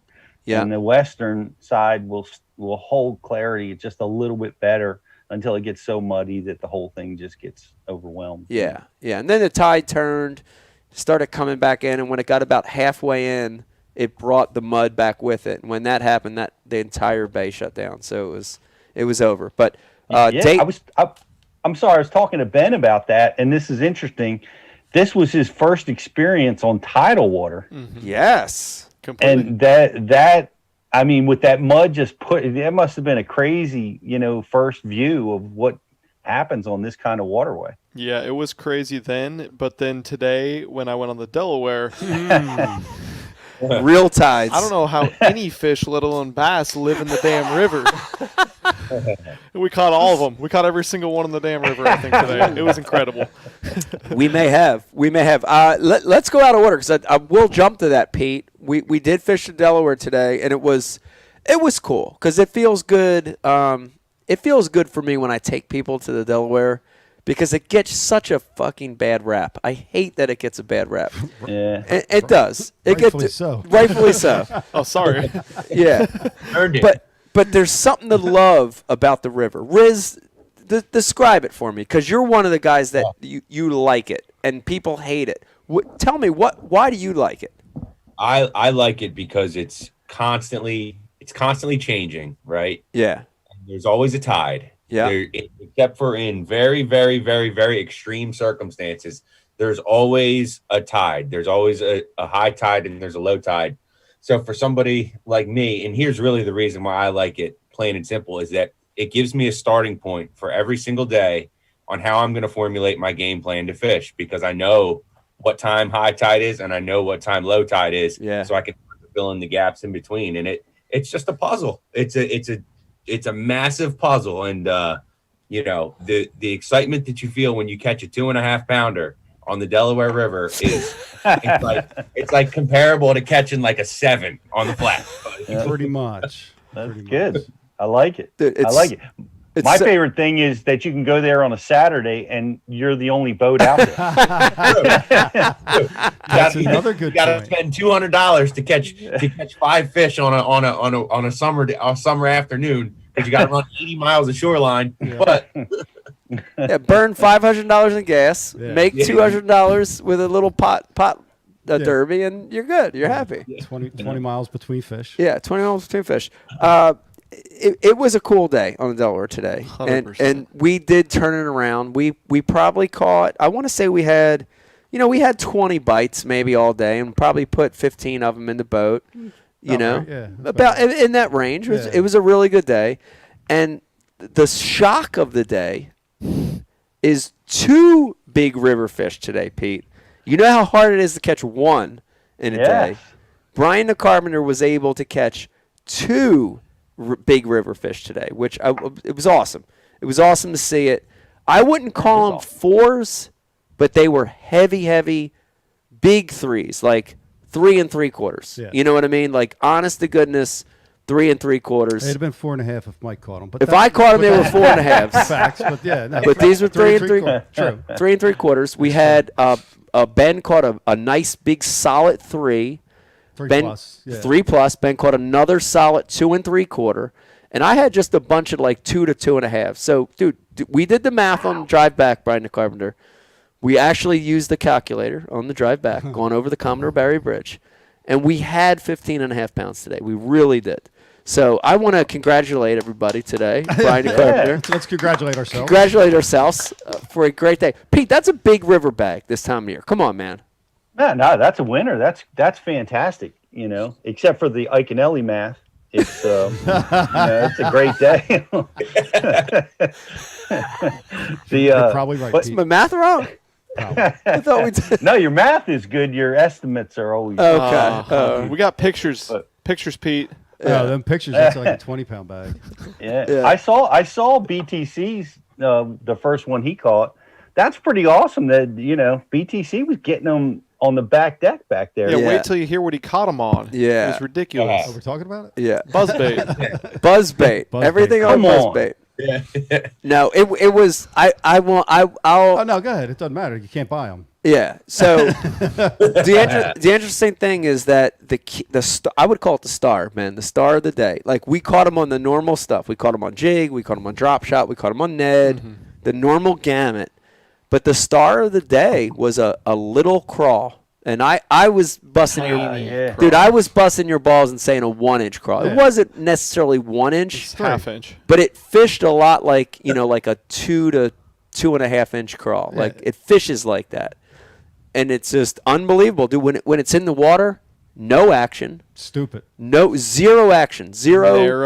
Narrow. Tiny. Doesn't No. float. Just Doesn't float. Does nothing in the water. It was the star today. It's a Ned rig. It's a Ned rig, And, but more started from- finesse, even more finesse than a Ned More rig. than a Ned I rig? think so, man. I would say so. So it's a 3-inch Mullex Calio crawl, which I don't think they sell in the States anymore. But that's it, dude. It's just a straight crawl with claws, little jazz hands up there, no action. Just it's like the old Jean LaRue salt crawl, but yeah, a quarter of the size. A lot like a Jean LaRue salt crawl. Yeah. Or a Guido bug. Or a Guido bug. Like the Guido bug. little baby Guido bug. Not like a Guido bug. Right. And that's Are a you 3-inch crawl. And Are you drop shotting that? Nah. Don't worry about it. Yeah. Jig head. On a jig head. On a jig head, yeah. But basically like a Ned rig. Real lightweight. Yeah. 3/32. Yeah. Straight hook. Yeah. Very cold water, Pete. In 6-pound test? in the river today. Like What was the water temp? of the places we went, we saw from 44, 45 as the highest, but the place where we caught a lot of them and had our very best success, 41 to 42 degrees. Right. That's crazy. And colder water. and dirty for the river. Not like it was on the flats, not muddy, Wasn't clean. but very dirty, Challenging conditions. Yeah. The cold water movement of fish, and I've been Brian and I were talking about this just last week. I think it never ceases to amaze me. We always thought that they would just stay put. They get into wintering areas, and that's where they stay. But even in that 40 and 30 degree water, it doesn't matter if that bait moves. Those fish will get in the current, and they will travel 10, 20 miles. 30-degree water, and they will follow that bait wherever it goes. Yeah. It's fascinating. It's crazy. Yep. It's crazy. They like the move in the Delaware. And then, of course, Ben, we had a couple other days between those bookend days, and you got to experience a great day of fishing on Merrill. Not a lot of bites, but the right bites. You guys had snow up there on Merrill. We had a blizzard. You had a blizzard. I saw the pictures. You had 3-4 inches of snow on the deck. Yeah. Brian just got the boat detailed, and now it's fucking wrecked again. Perfect timing. That didn't ruin it. It was the after party. It was the after party that ruined it. All that stuff. But that was a cool experience. You got to see a natural, more of a deeper North Jersey lake. We went from the Chesapeake with this much visibility, and then to Merrill with 8 feet visibility. Right. 200 feet awesome. deep. Right. Yeah. 200 feet deep, I trout. I checked the weather in the morning and sent him a picture. It says snow. He's like, he's on his way over. He's like, oh, I didn't see that. Not me neither, but here we go. It's awesome. That's awesome. And then we had another day there snuck in where we went to Spruce Run. Challenging, difficult conditions. Yep. I would say the highlight of the day, and Pete, I want you to really hear this because I haven't talked about it a lot yet. A couple posts on social media. Lowrance launched their new active target technology, and it's this amazing technology that a lot like the Garmin. If you're watching or listening and you've heard about this Garmin technology, the Panoptics, a lot in that same vein. Dude, you were showing me things up there on Spruce that I couldn't believe, and we were watching these fish. The best way I can describe it, the fish were worming on the bottom. So you'd watch the bottom and you could see this fish, but they were so low It looked like a worm kind of moving along the bottom. And Ben was dropping on these fish, and he'd had him hooked, and he'd come off, and I'm thinking, what in the hell, on a drop shot. Finally hooked one. Dude, battled it forever. Yeah, you're like big, small. Big brown. Big, small. It's Big like, brown. Yeah, big brown, no, right? I don't think so. Big brown. Finally gets it up, and it's a hybrid. Yep. But watching these hybrids eat a drop shot, dude, it made that whole day worth it. It wasn't, we ended up with 5 or 6 bass and a hybrid and a couple other things, but it was fun. Mm-hmm. It was a fun day, and we got to see Eric the intern too, which was nice. Your boy Eric. Yeah, Our boy Eric. Very nice to see Eric. Yeah. Hey, nice of him to come by tonight too. That was awesome to see. I think he was hung up with the trout. Yeah, he was gonna. He was Yeah. gonna. It just got. Yeah. Yeah. he wished he was here. Yeah, and a Shout out to Eric. lot of trouser trout. But dude, a fun 4 days of fishing. We have a little bit more tomorrow morning. Yep. We're gonna sneak in one more trip for a couple hours in the morning Are here. Yeah, on Lake X. We're gonna go out and back on Lake X. Try to do a South Jersey Slam. Guess where I'm heading. Where are you headed? So Merrill. no, when we're done tonight, I'm driving to Conshohocken to Travis Manson's, throwing my rods in his truck, and he's driving through the night up to St. Lawrence. Tonight? Yeah. Wow, that's awesome. Yeah. Dude, in this cold up there? I know. Yeah. Wow. We're going straight through the night up to the res. The Cool. reservation. Okay. Yeah. Nice. Supposed to be on. What's the reservation? I don't know. Some Indian reservation he's able to get on. I probably shouldn't be talking about. Huh. Yeah. That's like kind of like private water on the St. Lawrence. Wow. Private water on the St. Lawrence. Oh, I'm familiar with. That's up the river. Yeah. Yeah, I don't yeah. I'm somewhat familiar with what you're talking about. I know Brian's the first one to accuse people of keeping secrets, and he does nothing but keep secrets. Here it goes. Pete, I heard a story about you with a lipless bait on the Delaware River about a secret you kept too today. So What secret did I keep? kept calling you Sneaky Pete out there. Sneaky Pete. Sneaky Pete. Catching him on a rattle trap for years, but it took like 24 months for you to pass it on to everybody else. That's lies and deceit, man. That's not true. It's the pot calling the kettle black. Is what's going on right now. That's about right. I love it. I love it. Yeah, so we're this is going to be, we're going to switch gears a little here. We're going to actually fun part of this show is I don't even always know who some of these guests are popping on. And Brian, the nice thing about Brian the Carpenter is he's got a great network of people out there. So I don't even know. I don't know who's coming on, but we've got a couple surprise guests. Brian just said, look, we've got a couple slots coming in, so I don't know. Brian, what do you think? I see one of them. Okay. All right, we've got a surprise guest coming on here. And the other guy, he took a walk. He's probably taking a leak. Oh, he's taking a leak. Okay, Yeah. so we have 2 surprise guests coming on. One's taking a leak. Yeah. So I don't know. Keep talking in circles for another minute. Okay. Or screw it. Just bring him in and let Peter Pissy Pants to come in when he's ready. Okay. Old Peter Pissy Pants. Oh no! Hey, go take it away. Uh-oh. He knows who that voice is. Drinking a beer. I like that. Cheers. You know, I had to. They told me I was coming on Mike Ike Live. I said, man, I got to have a beer or two. Cheers. Cheers. Cheers. We got Father, this is Father Zach. We call him Father Cheers Zach from Texas. because this is Zach officiated my wedding. Yes. Me and Becky's wedding. So he's Father Zach. Oh, and Captain Ron. Father Zach, Captain Ron. Welcome to Ike Live, y'all.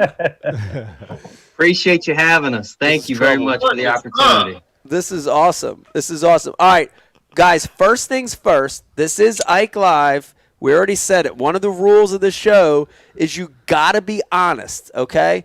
So I need a good Ben story from both of you guys. Just give me, I know there's a million of them. Give me a good one. I want to hear one from each of you. Oh, shit. Go ahead, Zach.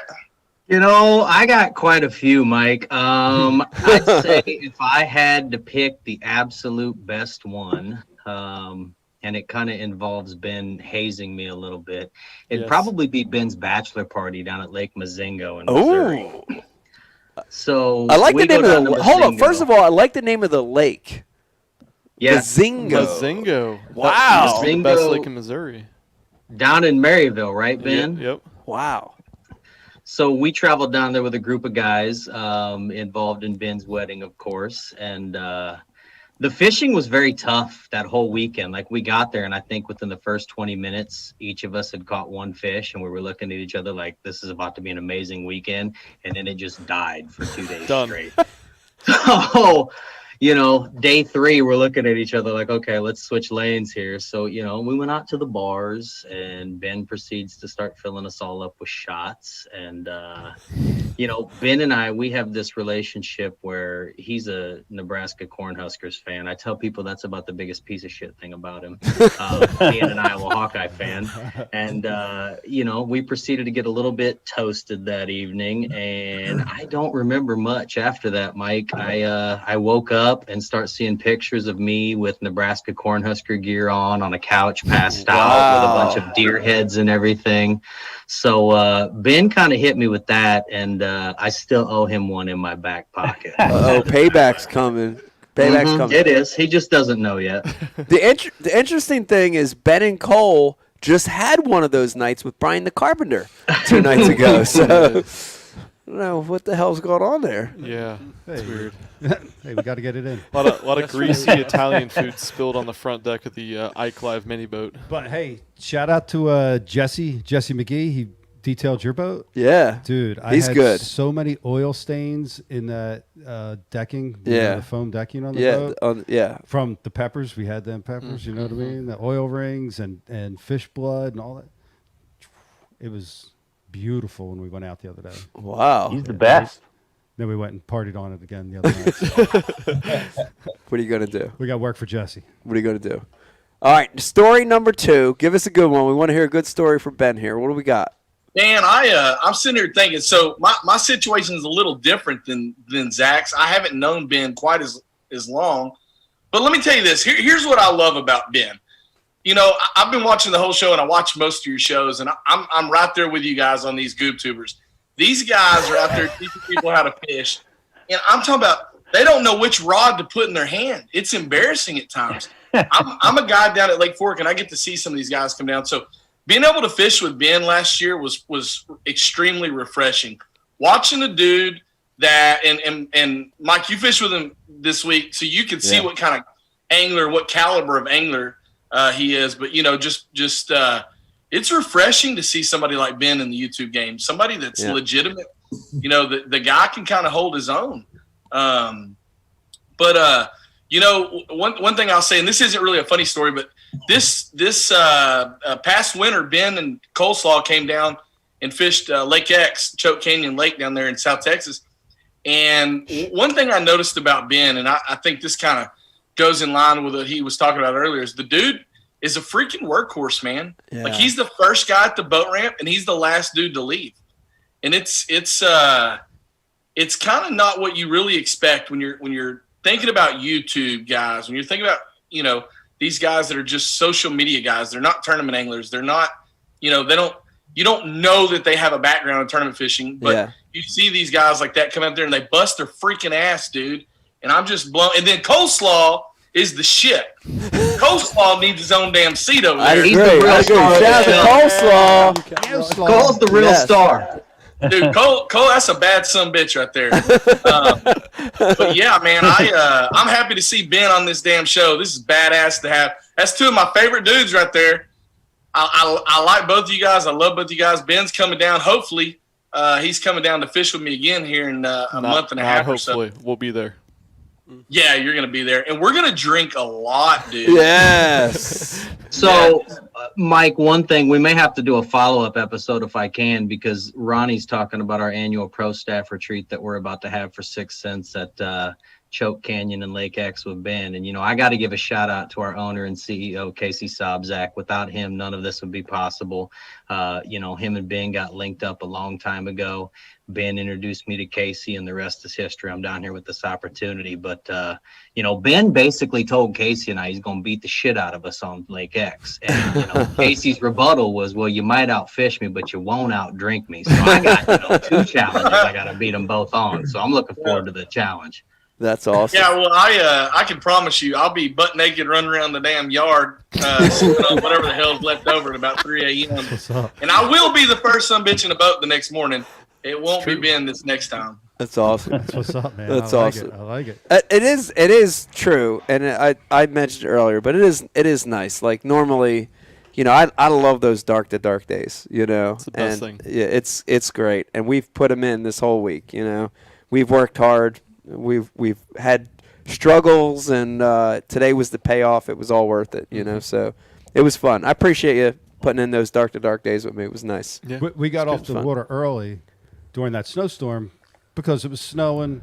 The wind chill was like in the single digits. I feel like it was nice. The boat was taking on water. Boat was taking on water. Boat was sinking. Boat was sinking. And it was 10 degrees and snowing. But the real reason was we Yeah. wanted to get the time in on the back end and celebrate Right. what had just happened. Right. Y'all caught 4, 5, 6, 7. What were they? 8-pounders? What the hell were they? They looked big. I don't know what they really were. They felt like they were. Yeah. Okay. Damn it. They were giants. In some conditions. Yes. They were giants. They were giants. Merrill's tough, man. You know it. Can Hey, be Mike, tough. I want to tell you something, dude.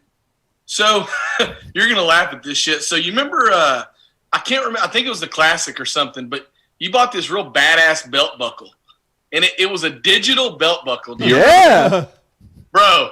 Hey, my wife bought it for me right afterwards. And look here.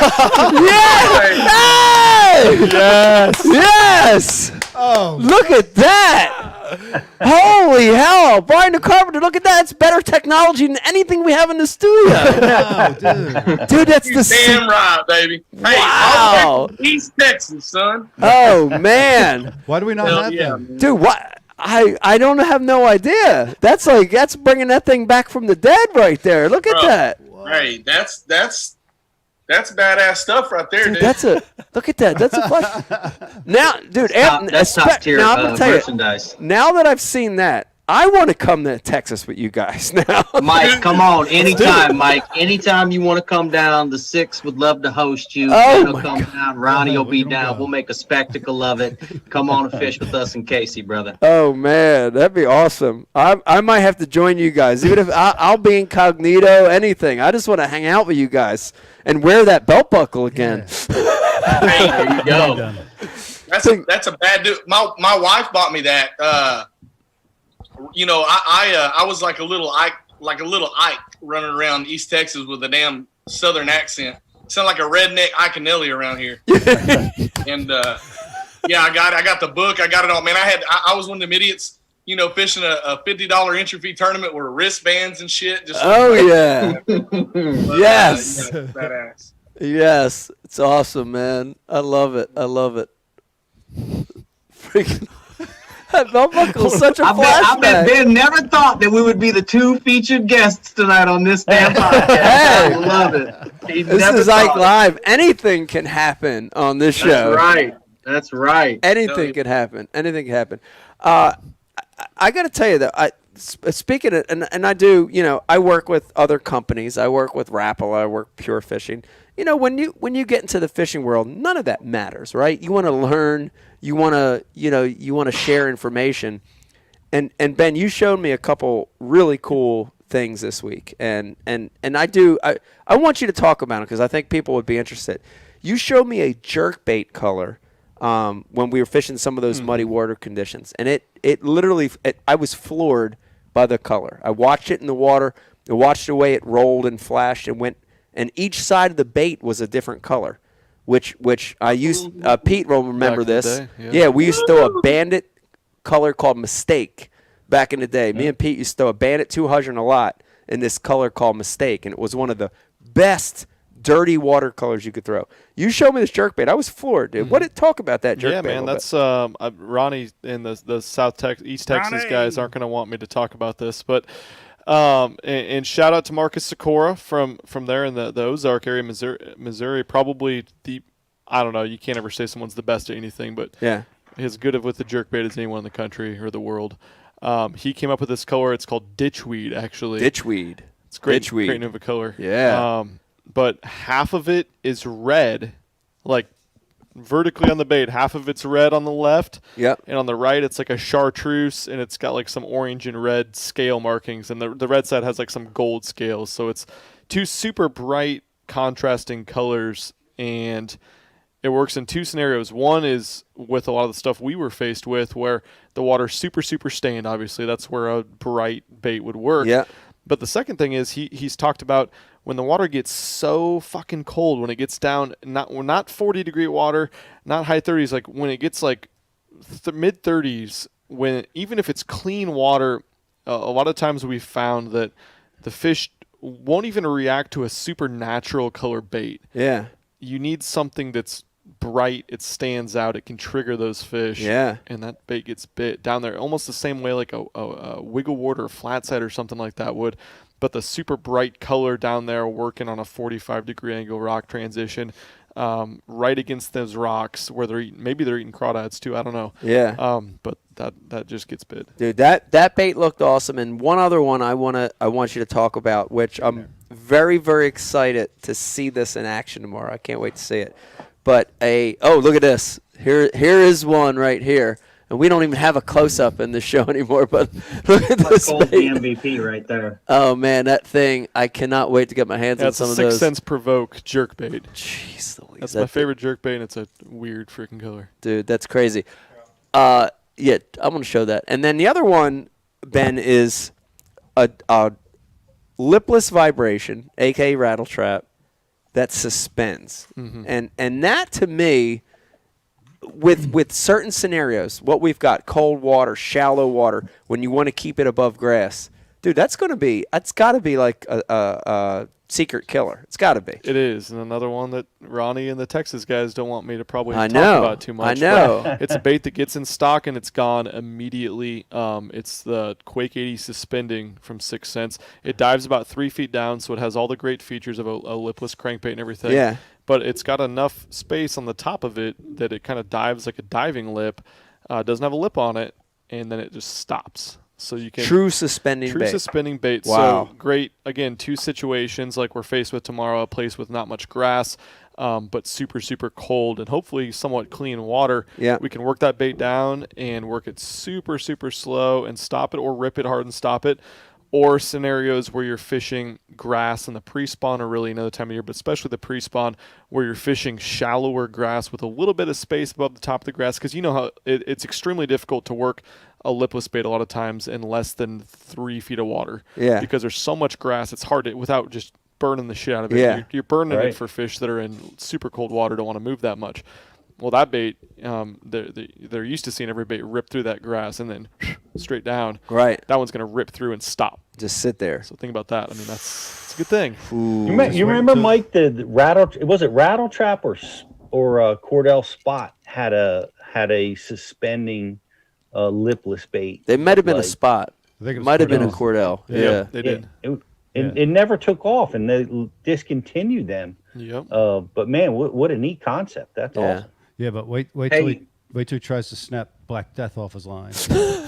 We talked about Black Death. We talked You about know it. it's there, We're man. gonna There's find out. grass, and then there's Black Death. Mike, can I just say this? Brian has my contact information. We can get you some ditchweed and some Quake 80 suspending. So I got you, brother. I got you, Mike. I would love to try him. Such a cool looking bait. All right, I want to put you guys on the spot once again. Keep in mind, this is Ike Live. You guys cannot lie. And split it up. Either one of you can take either one of these. I want you to give me one thing Ben is really good at, or one good quality, and then give me one thing Ben is really bad at, sucks ass at, and can't do. Give me one good thing and one bad thing about Ben. Anyone. I'll tell you what, I'll take this first. Let me give you one good quality. You know, you guys, I've been watching this whole thing. You guys kind of touched about, you know, the YouTube and what it takes to bust in pros versus influencers these days. You know, I remember back, I mean, Ben and I have known each other for 15 years. We go way back. You know, one of the good things about Ben is I remember when he first got into this YouTube game.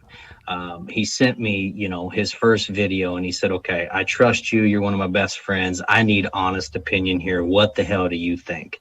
And Mike, pardon my French, I know we can cuss on this show, but I told him, just keep fucking going. I said, dude, you are entertaining as hell. Yeah. You know, I said, I can't watch a lot of these other guys just because it's not entertaining to me, but you're just authentic on the camera and people are going to gravitate towards that. And look at him now. now. I mean, the rest is history. I wouldn't be here without this man in this position I'm in, and the opportunity. And so, I mean, he's just authentic. He's a hell of an angler. I've fished with him multiple times. He's made me a better angler because I am by no means a great fisherman. I'm just your everyday average guy. And I've learned a lot of shit from Ben, and then of course Ronnie and the rest of my pro staff. I mean, I'm blessed in this opportunity, but that's Ben's biggest quality is he's a great fisherman. He's authentic as hell, and that's why his channel has blown up and seen the success. And again, I can't lie, the biggest piece of shit thing about Ben, especially as a Hawkeye fan and a Miami Dolphins fan, he knows where I'm going with this. He's a Nebraska Cornhusker and a New England Patriots fan. We talk shit every Saturday and Sunday. I can't stand this sumbitch during football season. That's just the way it goes, Mike. The Patriots got crushed. The Patriots got crushed last night, so at least we have that going for us. That's right. That's right. There's a new regime in town, and it's in Southeast Florida, baby. Well, I'm probably the only Dallas Cowboys fan on this deal. I'm proud as hell of it. Oh, look at Pete. Look at Pete shaking. Yeah. Pete's got the shakes right now. Look at him. Brian, can you mute that part? We love to hate the Cowboys. We wouldn't be what we are without you guys. Hey, Pete, big fan of yours as well, man. Glad to be able to be on here with you. That's pretty badass.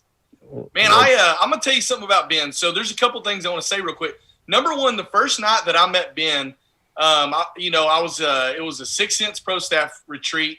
I was invited kind of by default as kind of the nobody there. I'm just a fishing guide over at Lake Fork, but I got to go in there, and Milliken was kind of the big guy. He's got the big following. He's got the big social media stuff. And one thing I noticed about Ben that I think is a trait of most extremely successful people is when everybody and all the egos were just blah, blah, blah, blah, and I'm running around a million miles an hour, talking trash and being funny and or trying to be funny and drinking everything in sight.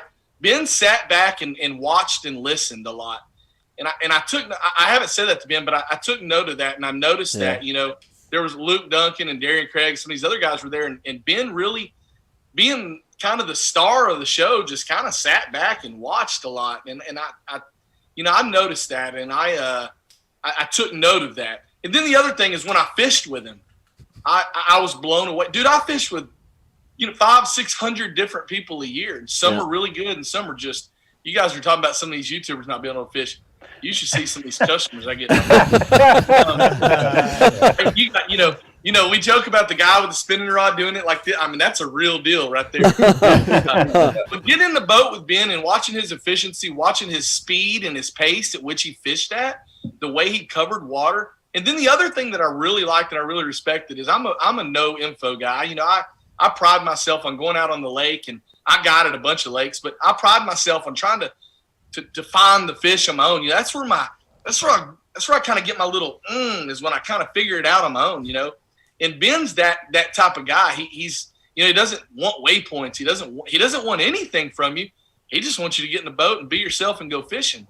And that's and Mike and all you fishermen, you're going to agree that's the most respectable thing that we as anglers can think or see in another fisherman is someone that wants to go out there and do it on their own. They're not shopping for waypoints, and they're the guy's coming from hell. I don't even know how far it is, the South Texas, but he came all the way down there and he figured it out on his own. And just an unbelievable fisherman.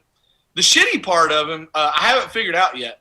I really haven't. We haven't got to spend a ton of time together, but I will say this: he doesn't have any kind of all these guys. Jimmy Houston kisses the fish, and some of them scratch their ear, or sniff their mouth, or tickle their butthole, or whatever they do.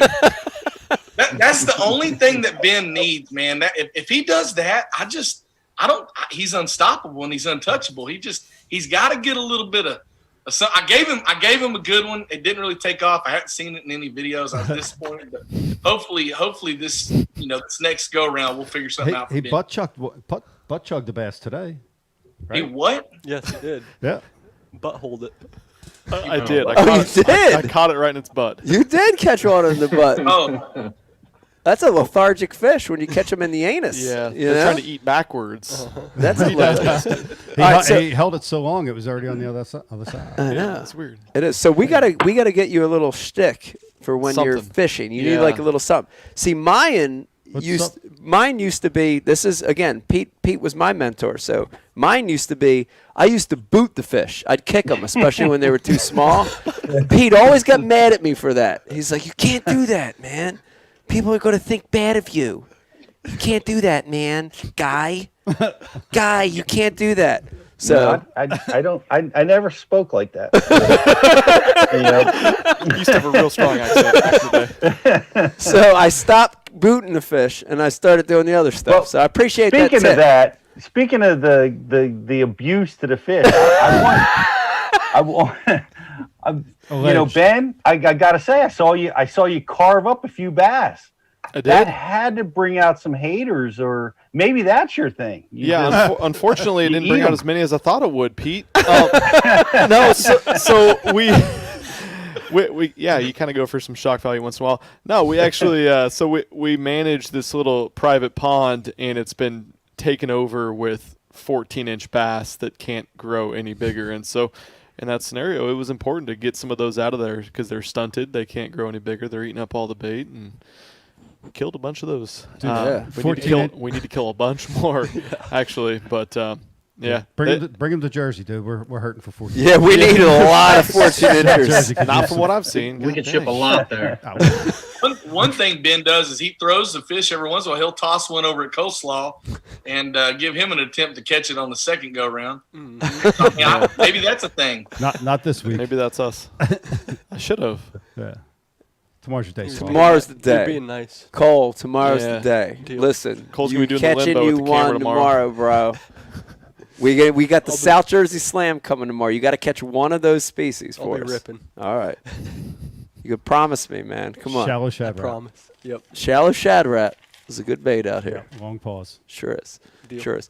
Guys, I can't thank you enough for coming on and giving us a little more insight to Ben. It's awesome having you on the show.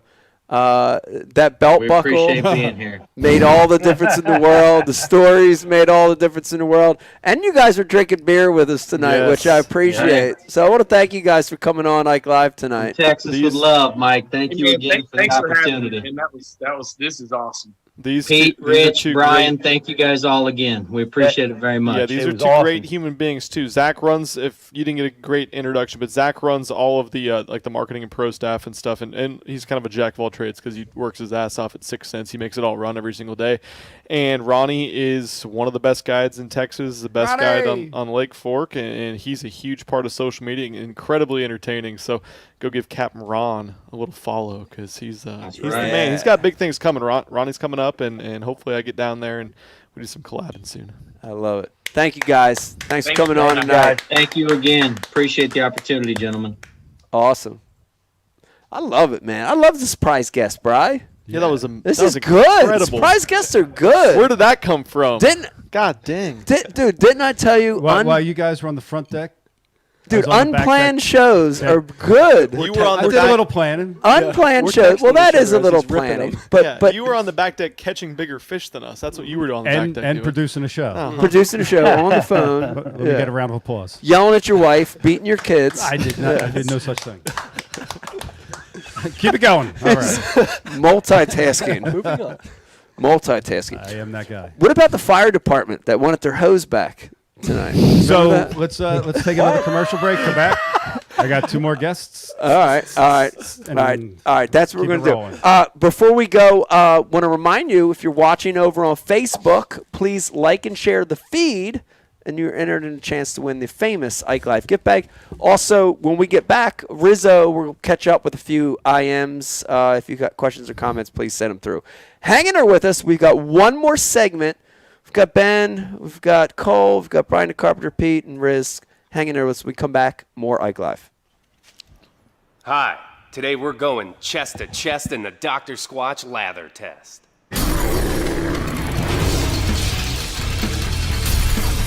On that half of Mike's impressive chest, we're rubbing him down with 3 name brand bars. The result? A sad, milky film of disappointment. How's that feel, Mike? You see, Big Soap cuts corners and strips out all the sudsy goodness in order to make production cheaper. But not Dr. Squatch. Don't worry, Mike. Dr. Squatch soap retains all the natural ingredients, which creates a rich, foamy lather, leaving your skin healthy, soft, and clean. Ooh, looks like Squatch is taking over this peck party.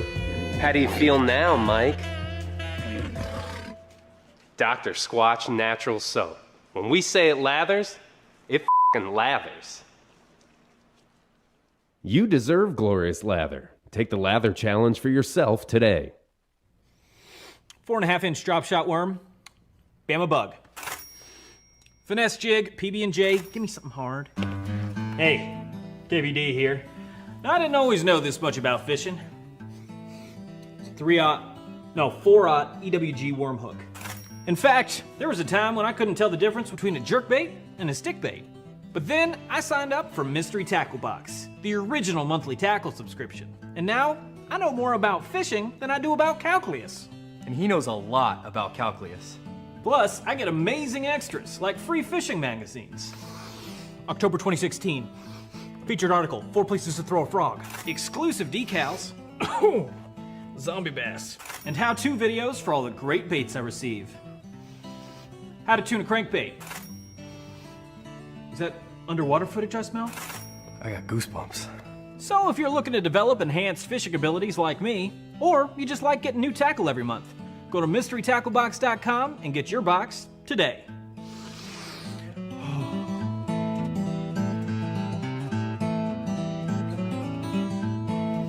Ooh, live minnows. Is it lunchtime already? Nature's candy. Oh. Is he in my pocket? This time of year, I definitely recommend putting a little bit of this on your soft plastics too.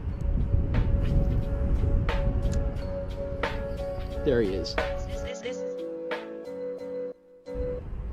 Another one. Next cast. And that would be number 6. I'm addicted. I'll admit it. I'm straight addicted. Might be bigger. You think so? Yeah. Feels bigger. I haven't even seen this thing yet. It doesn't want to come up. Don't break me off the rocks. Oh, it's a... Oh! 27-incher. He caught it. 28. Oh my god, that's such a healthy fish. Look at the size.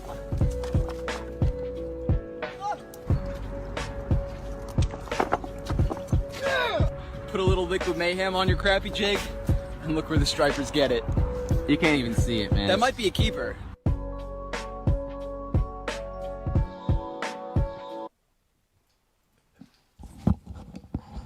And action. How's everybody doing? Welcome back to a brand new episode of Ike Live. It is Friday night. We've got Milliken Fishing, Ben with us tonight. We've also got Cole in the house over there hanging out. What was Captain Ron's name again? Ronnie Kelly. Ronnie Kelly. Ronnie Kelly. The infamous Captain Ron. Captain Ron. Shout out to Captain Ron for coming on tonight. It was awesome to see that belt buckle. And he's a guide. Blast from the past. Lake 4 guide. Yeah, what's his Insta? Anybody know? At Captain Ron Big Bass. Captain _Ron Big Bass. Captain Ron. Captain Ron Big Bass. _ Big Bass.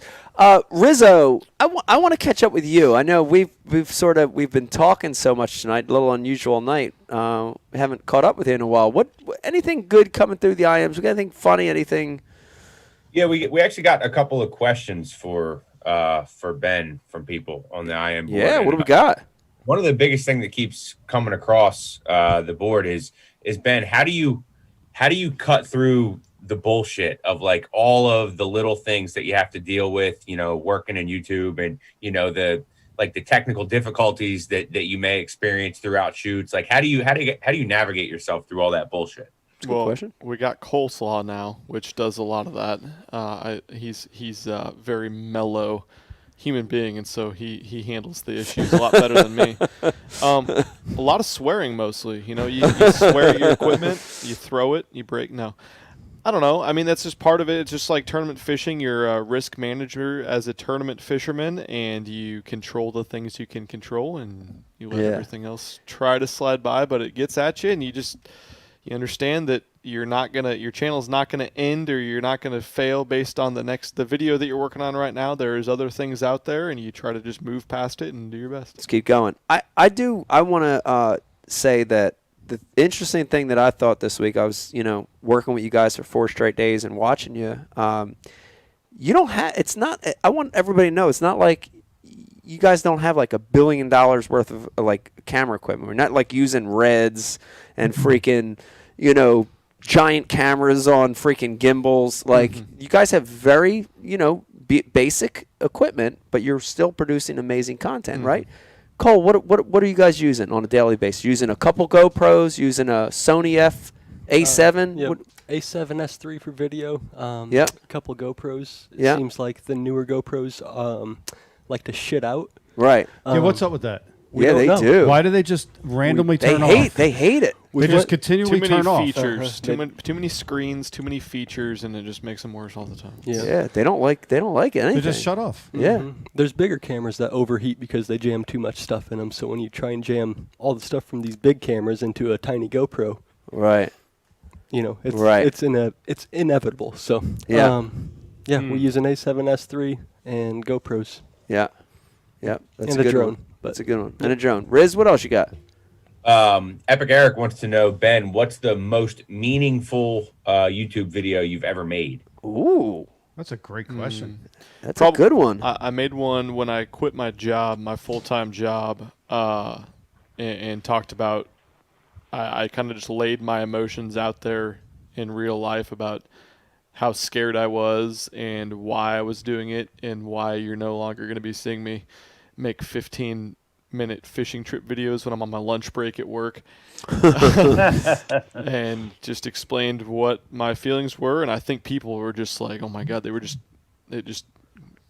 grabbed by it, they were taken by it, because everyone wants to quit their job and do their dream job. Yeah. And so I think it really touched a lot of people, and I felt that from them, and it kind of held myself accountable too, that I got to do something now, and went well.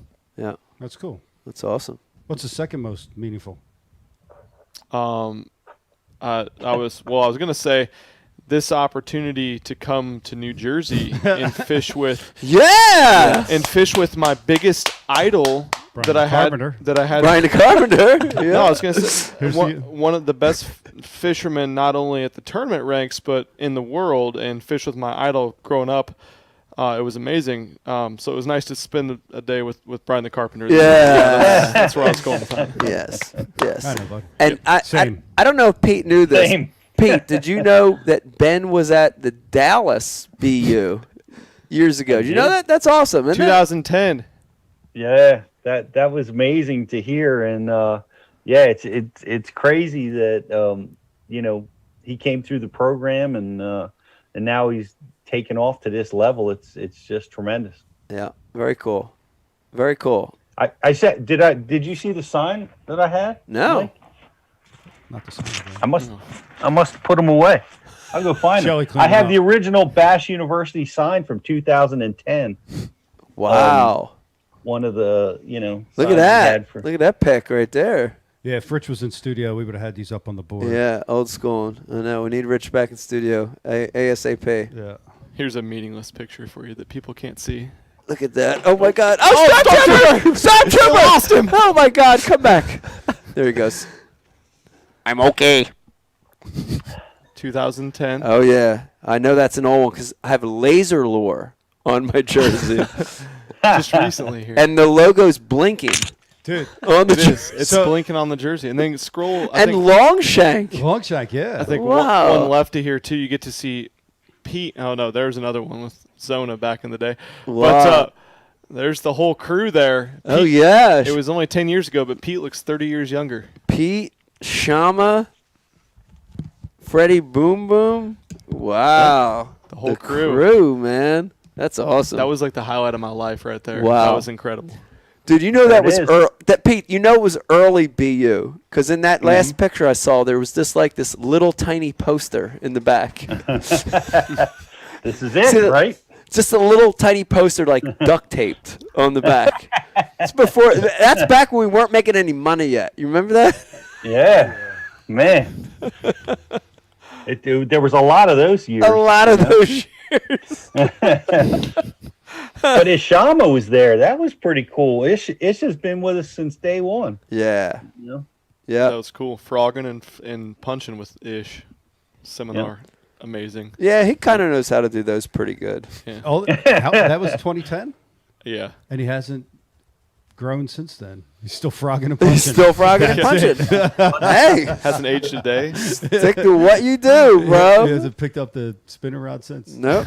All right. That's cool. Doesn't No, know Ish spinning can rod. drop shot. Ish can drop shot. No, Come he on can't. Oh my God. No, he can't. No. I do real quick want to remind everybody, it is the holidays. Head on over to IkeLive.com. Take a look at the sponsors there. I got some great products that will fill your holiday gift list. Use the promo code IkeLive on all the stuff. You're going to get a discount. Order by the 18th to get that stuff in stock. Brian, what else you got coming for us? And then you got a couple surprises. I know we have Dave. I'm waiting for Dave to jump on. Dave Brodzik, a.k.a. Fat Ed, a.k.a. Wharf, a.k.a. Stormtrooper, is going to be calling. And we want to catch up with Dave. Yeah. Dude, I miss having Dave here. It's been a couple shows now since Dave. It's the holidays. He's busy. Got a lot of stuff going on. He's working, doing this, that, and another thing. So that and the third. I get it. I totally get it. But we miss Dave. But Dave, I think, will be here for our Christmas special, December 18th, if I recall, click. No. No. How about the 19th? The 19th. Okay. If you can push it to Saturday. We got Dave. There you have it. Seriously. Okay. We Yeah. can push the 19th. Yeah. He December can't do- 19th. He can't do Friday. He can do Saturday. Okay. Fridays are bad. Okay. We'll move to Saturday then. That's okay. We'll move to He's Saturday. not answering right now, so. Okay. And, everybody will be, hopefully, Riz will be back in the studio, and we'll have a little more normality for the next show, so it'll be good. Corona's defeated. Everybody's, Yeah. It's 2021. Pete says everybody's back to normal. Right. It's gonna be magical. I will say that I only expect hope, that the tournament trails will be better adjusted to deal with the landscape. Yeah. In 21. You think so? I think so. Yeah. In what regard? Well, I mean, it caught us all off guard in 2020, right? Right. And Not stuff canceling just got canceled. 5 months of Right. schedule. Yeah. So I imagine that even if we go through a 2021 very similar to 2020, which is what I suspect is Yeah. going to happen. Yeah. That the tournament trails will be better prepared to deal with it, and we won't see the mass cancellations of entire seasons like we did in 2020. Yeah, I don't know. Maybe not. That's my correct opinion. I can tell you there are some things. There are some things that have happened because of COVID that are, in my opinion, making the tournament strange. The one I want to address I'll address two, one from each circuit, but the Bassmaster side. How strange is it, Pete? I want to get you to comment on this. How strange is it that a majority of the competitors in an elite event have no marshal? They have no co-angler. They have no marshal. If you're in the top, whatever it is, 6 or 8 or 10, you have a camera guy with you, right? Yep. But dude, I'm just. This is like live. I'm going to be honest. I'm not fishing any circuit right now, so I can say any fucking thing I want to say. I don't trust that. That worries me. That bothers me. That you have $100,000 on the line, and when you have a lot of money involved, people do crazy shit, Pete. People do crazy shit. It very much bothers me that you'll have 90 elite guys going out with no check and balance in the back of the boat. Yep. That bothers me, bro. I can tell you this. I'd have my wife way up a creek with a cooler full of 5-pounders. Shelly's up the creek. And it's a good cooler too. It's not an igloo. It's actually a Yeti. You know? No, I mean it's a valid concern. No, do you but see what I'm saying, Pete? Does it bother you at all, or no? You know, no. I mean, it bothers me as a competitor, and it bothers me as a fan. Both. You know, I know that can exist, but I know when I made it to that level, man, I was so respectful of those rules and laws and appreciative of being there that scares me. Man, I couldn't break them. I still, I mean, and you see guys doing it. Like, who called himself in to report a violation Was it Palaniuk? Yeah, Palaniuk always does. He just calls it, even when he's not, even when he doesn't do anything, he's just calling himself in. He's like, I was thinking about breaking a rule. I did something like in my dreams. I would report myself. Father, I have sinned. But no, Pete, you got to hear what I'm saying. Like in MLF last year, I won't name any names here, but in Major League Fishing last year, dudes were cheating with a guy with a camera guy in their boat. They were snagging fish up in the face on the beds, right?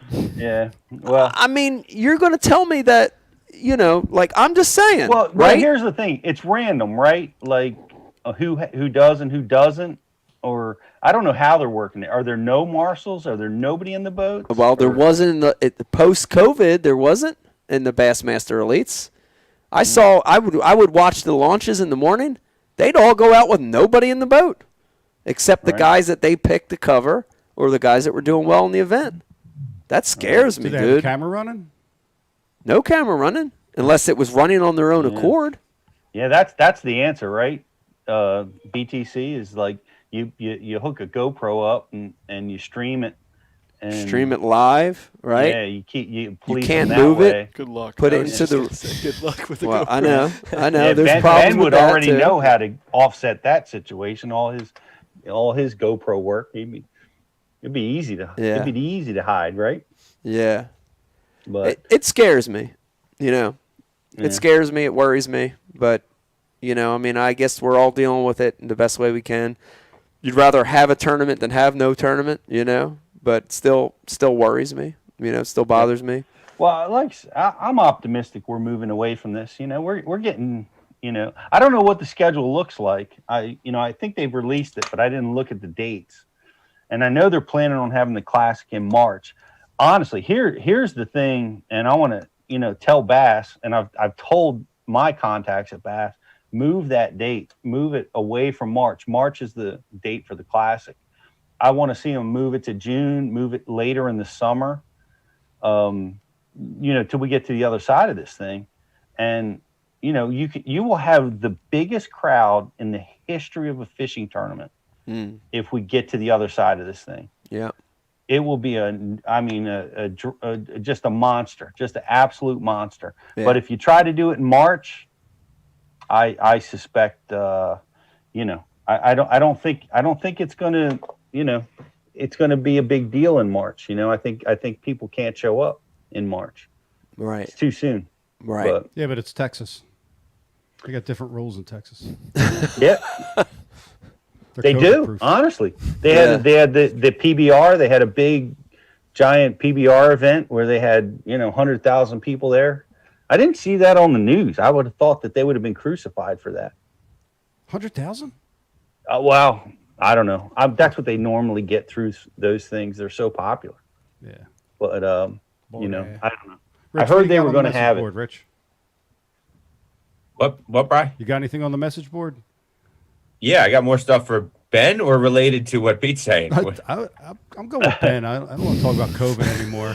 No offense COVID, to Pete. boo. None at all. It's not Pete's fault. We brought it up, but I just feel like we should change topics. Ben, what's your biggest source for finding inspiration to do videos? Like where do you get your ideas from? That's tough. I guess I just think them up on my own for the most part. I love to fish so much. I would fish 24 hours a day if I could. So I guess that's my answer. I don't really have a huge inspiration. I was inspired by people like Mike, specifically people like Mike, to fish for a living. And then I grew up fishing multi-species stuff. So kind of gravitated towards the bass fishing stuff at first because I was just fresh off of only fishing bass fishing tournaments. Figured out it was more relatable content to film a lot of videos with multi-species stuff like catfish, bank fishing for bass, spillway stuff for whatever would bite, pan fishing, stuff like that. And I kind of got back to my roots and realized that stuff's pretty cool too. A lot of times there's not a lot of skill involved in some of it, but at the same time it's cool to teach people basic techniques because you're probably more easily going to impact someone that's never even held a rod before than someone that's a excellent angler and wants an extra tip. So Yeah, I'm constantly studying YouTube and the type of content that people are enjoying and wanting to watch. I'm constantly looking at comments and seeing what they're looking for and what they're really relating to, and that's how I get my inspiration. Let me. I saw your video, Ben, about that, where you were saying the YouTube algorithm was giving you trouble because you were, talking about multi-species. Mm-hmm. What was your conclusion? What did you decide you were going to do? Were you, you were asking for some input. What did you decide? Yeah, totally. I guess I'm kind of still up trying to decide. Basically, what I was kind of figuring out is YouTube's algorithm was really is really favoring people that do the same exact content, put the same exact types of thumbnails, the same type of length of videos in all their content. And so the people that only do spillway fishing, or the people that only do kayak fishing or whatever, their content would do much, much better because the people are coming back every single video. Their videos would get recommended, and so people would get videos recommended to them. And so a lot of the YouTube algorithm is based on click-through rate, which is basically when you're shown a thumbnail and a title of a video, do you click on it or do you not click on it? Well, if you love bass fishing and bass fishing tournaments, if you see a microfishing a spillway video, you're probably not going to click on that video. And so those videos weren't doing that well, and that was telling YouTube not to promote my channel or do much on my channel.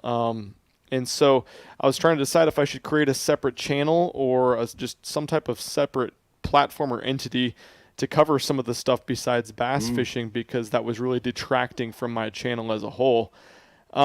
I guess I haven't really made my mind up on what I want to do on that yet. Luckily, I've spread my content across other platforms like Facebook, where I can do a lot of the same stuff, and people kind of gravitate towards different types of videos, and Facebook's algorithm's a little bit different. But I got a lot of great feedback from people that said that the reason they liked my channel was I don't do the same thing every time. I might wake up and want to go trout fish a stream. The next night, I'll be fishing a night tournament. Yeah. The day after that, I'll be stocking I'm all a for pond. that. I love that. And I love that's that cool. shit. That's what I want to do. That's why I quit my day job, where I did the same thing at a desk every single day. I couldn't take it. I want to do something different, and now I just do what I want to do. I like that. I do want to throw myself a little shout out and pat on the back. I did steelhead, tog, and largemouth back to back to back. Come on. Let's go. That's amazing. Nice. Let's go. Thank you. The steelhead shots. Thank you. And I ate them tog. We all ate them tog. Tog. Bones and all. I did a shitty job filleting them. Bones and all. We ate them motherfuckers. They were good. Everyone liked Shout them, out but to still. Tin Cup. We're drinking the rye tonight. Drinking the rye, Tin Cup whiskey. You got to have it. Smooth. Goes down smooth. It's good. Also, shout out to Founders. Man, dude, that Moon Rambler, Brian the Carpenter, come on, man. I like it. Oof. I like it. You were saying the milk sugar is key to that one. Smooth. Man, it's good. Smooth. Mm. You like it? Absolutely. Wait, there it is. Love it. Cole says yes. Yes. Cole says yes. Brian the Carpenter, let's go around the room here, because we still don't have our mystery guest yet, right? We're still waiting for Dum Dum. Yeah. Still waiting. Okay, so let's go around the room. Start with you and go to Cole, and want to just go around, and then we can get Pete and Rizzo too. One thing you want for Christmas. What do you want for the holidays, Brian? What's a wish item for you? Oh, dude, come back to me. Okay. I haven't even thought about Christmas yet. Cole, give me a Christmas gift you're looking for. Christmas gift. Holiday gift. Politically for correct. Everyone in the world, for COVID to just get a little There it bit goes! There it is. There it goes. Show's over. Just a little bit of normalcy in everyone's world. Normalcy under the tree. Yeah. Ben? Well, that's... You're a dickhead, Cole. How do I follow that? You can't. I know. How does Whatever anybody you follow, follow it's going to that? be selfish. Yeah. I've already kind of... Give me a I want selfish here. Well, this is also not too selfish. I already got granted my Christmas wish. I get to go on a family vacation to Jamaica. Oh! Yes. Jamaica, man. Yeah. And weed's legal there, which is great. I don't know anything about that. Okay. Is it? Yeah, of course it is. I don't know about Jamaica, that. man. Yeah, don't know about weed's that? legal in Jamaica. Dude, it's legal in New Bob Jersey. Marley. Has it? Yeah. Sure. Why'd I got to get in that cab that time? I You take can that get it ride. you can get it right that there. sketchy anywhere. ride across town. You got played. I need some warm What's yours, weather Michael? after this week. No, I'll go last. Pete and Riz, what do you got? Pete, start. Christmas wish Man, list. I feel so small after Slaw's thing, but I honestly want a pair of bibs, Bibs? Yeah, I want a pair of Strike Master bibs, the thermal. Oh, they're good. Like super cold weather. Oh, they gear. are good. I just want a solid pair of bibs I can fish through the winter. There you go. Bibs. The hell with Some mankind. floaters, maybe. Yeah. For mankind, let me get bibs. Yeah, let me tell you this. If Dan Quinn is watching right now from Rapala, did you hook Pete up for Christmas? Will you, Dan? Yeah. Hook him up. Rizzo, what do you got? I want some Heshy socks. Yeah. Yeah. Christmas is like the only time that like I ever buy or get socks and underwear. So I need some freshies. These Heshy socks, they're the deal. They're comfortable as hell. So some Heshy socks. That's what I want in my stocking. And Heshy socks. Time to get back out and fish. That's what I want to do. I like it. I still got Mike, what's your deal? I want the original color selector back. It's the one thing, dude. I've kept everything in my entire life, fishing wise, and somehow You don't have that? somehow the color selector got away from me. No way. Of all the fucking things, Don has it. Don does not have it. I've hounded my mom and Don about it. They don't have it. They're gonna break it out for your 50th. I want the original color selector back. Yeah. Dude, what a cool video. Think about that, dude. Original. Dude, go out with the original color selector.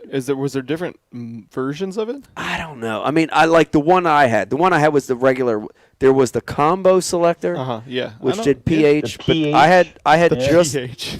just the regular run of the mill color selector I had as a kid, and I would love to have that back. I got it with the case. Yeah, I It remember. had like a neoprene, Damn right you did. like whatever case for it. Yeah. Man, that was awesome. Yeah. Damn, I'd love to have that thing back. That's what I would like. It to have. exists. It's out there. Come on, Becky, get after that. eBay, right? I would like for all Yeah. your guys' dreams to come true. That's my Christmas wish. Wow. World peace and no COVID, socks, bibs. The Wawa Hoagie Whatever lady you has guys want it. selection sitting in the garage. Color checker. Color selector. Color thing. tracker, Hoosiers. color selector, Weed. weed, Jamaica. No car rides in Jamaica. No cab rides across town. I want to party with Brian the Ghost Carpenter. They did the other night. Brian's the Ghost. We had a good time. I don't want to party with Brian the Carpenter. I want to party with Brian's If Ghost. she goes on vacation, you got to get a babysitter and come hang out with your friends again. That's when that'll happen. I want to order Marino pizza from your roof. Runnymede. From your mom's roof in Runnymede. We can make that happen. Where the hell is Brodzik at? Oh, he left. 5 minutes. That was 11 minutes ago. Oh, there he is.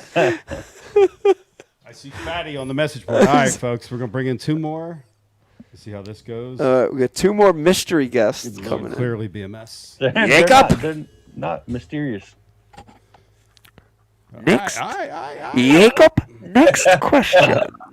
Oh, my God. Oh, he laughed. Jesus Christ.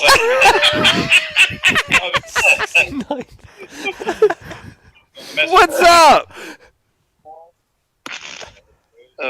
Two more mystery guests. Who's got the show on in the background? 69 cents. This is a mystery guest. Who's the guy on the left with the glasses? Yeah, this is going well. Dave, you got your audio on, Dave? I don't know, dude. I ain't trying to talk yet. You hear me? Yeah, bud, you're on. Welcome to Ike Live. And we got Dave Brodzik, a.k.a. Stormtrooper Wharf, and our boy Drunkwood in Kentucky. Yes. Yes. And we Yes. ran into Drunkwood's work the other night. Thank you, Drunkwood. Drunkwood. That's John King. Okay, somebody go. Jesus. I'm not, dude. I ain't trying to talk yet. You hear me? All right, whoever's got that shit on, turn it off. No, it's the dude with the fat fruitcake has the thing on. John, turn your damn radio off. Oh, dude, come on, man.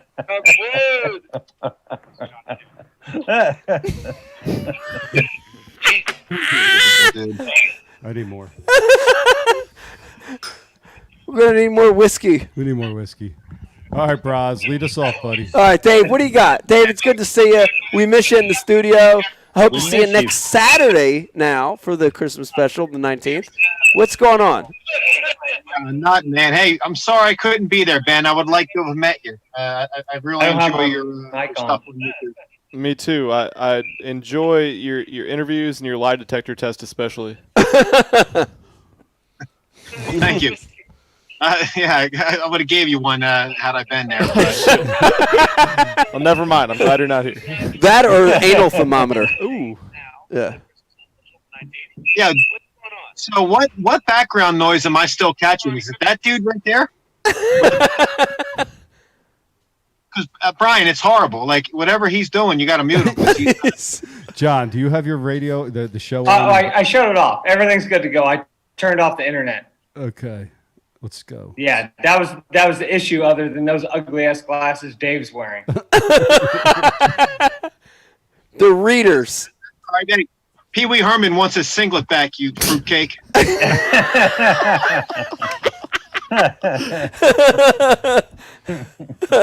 just so you know, I don't know if you can read this, but I made a naughty list, and your pants are on it.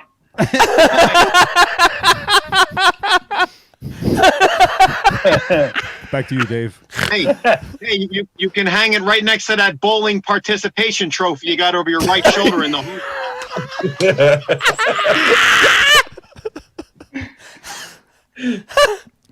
So I got my 69 cents hat because everyone's wearing a 6 cents hat. Let me call out your buddy Captain Ron. For one thing, there's only one Captain Ron, and that's goddamn Kurt Russell, and no one should ever argue that.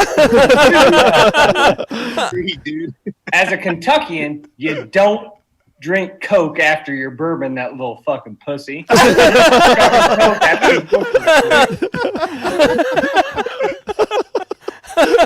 Captain Ron. Wow. Can we get Captain Ron back on? Captain Ron. Let's do a $5. So can we talk about my naughty list? I got a naughty list. I want to hear about it. What do you got? What's on it? Well, first it's probably reverse. You got Jacob Wheeler because he was down at Cumberland fishing in the marinara and got in trouble for it. Marinara? The marinara sauce. But no, he dipped his breadstick in that. But he was fishing in the marina, so he's on the naughty list because he got in trouble by Randy Flowers. Number 2 is John Cruz. Because I heard John Cruz on another podcast like bourbon, so I decided to slide into them DMs and say, "Hey, John Cruz, if you want some bourbon, just let me know." And he didn't respond for like 3 days. But then after the 3rd day, I got a video of someone from the neck down, totally nude, doing lunge squats and butterfly curls. So I assume that was John Cruz. So he's on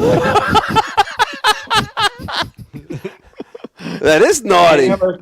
That's naughty. Number 3 is Dave's pants because apparently I was going to make a joke about weed being illegal, and that's why his pants are so high. But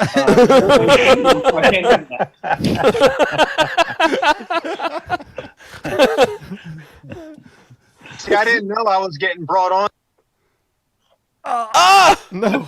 Oh, wait, there you Go ahead, Dave. You froze for a second. You muted yourself, Dave.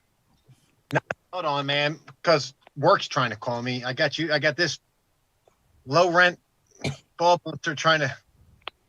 Hang on.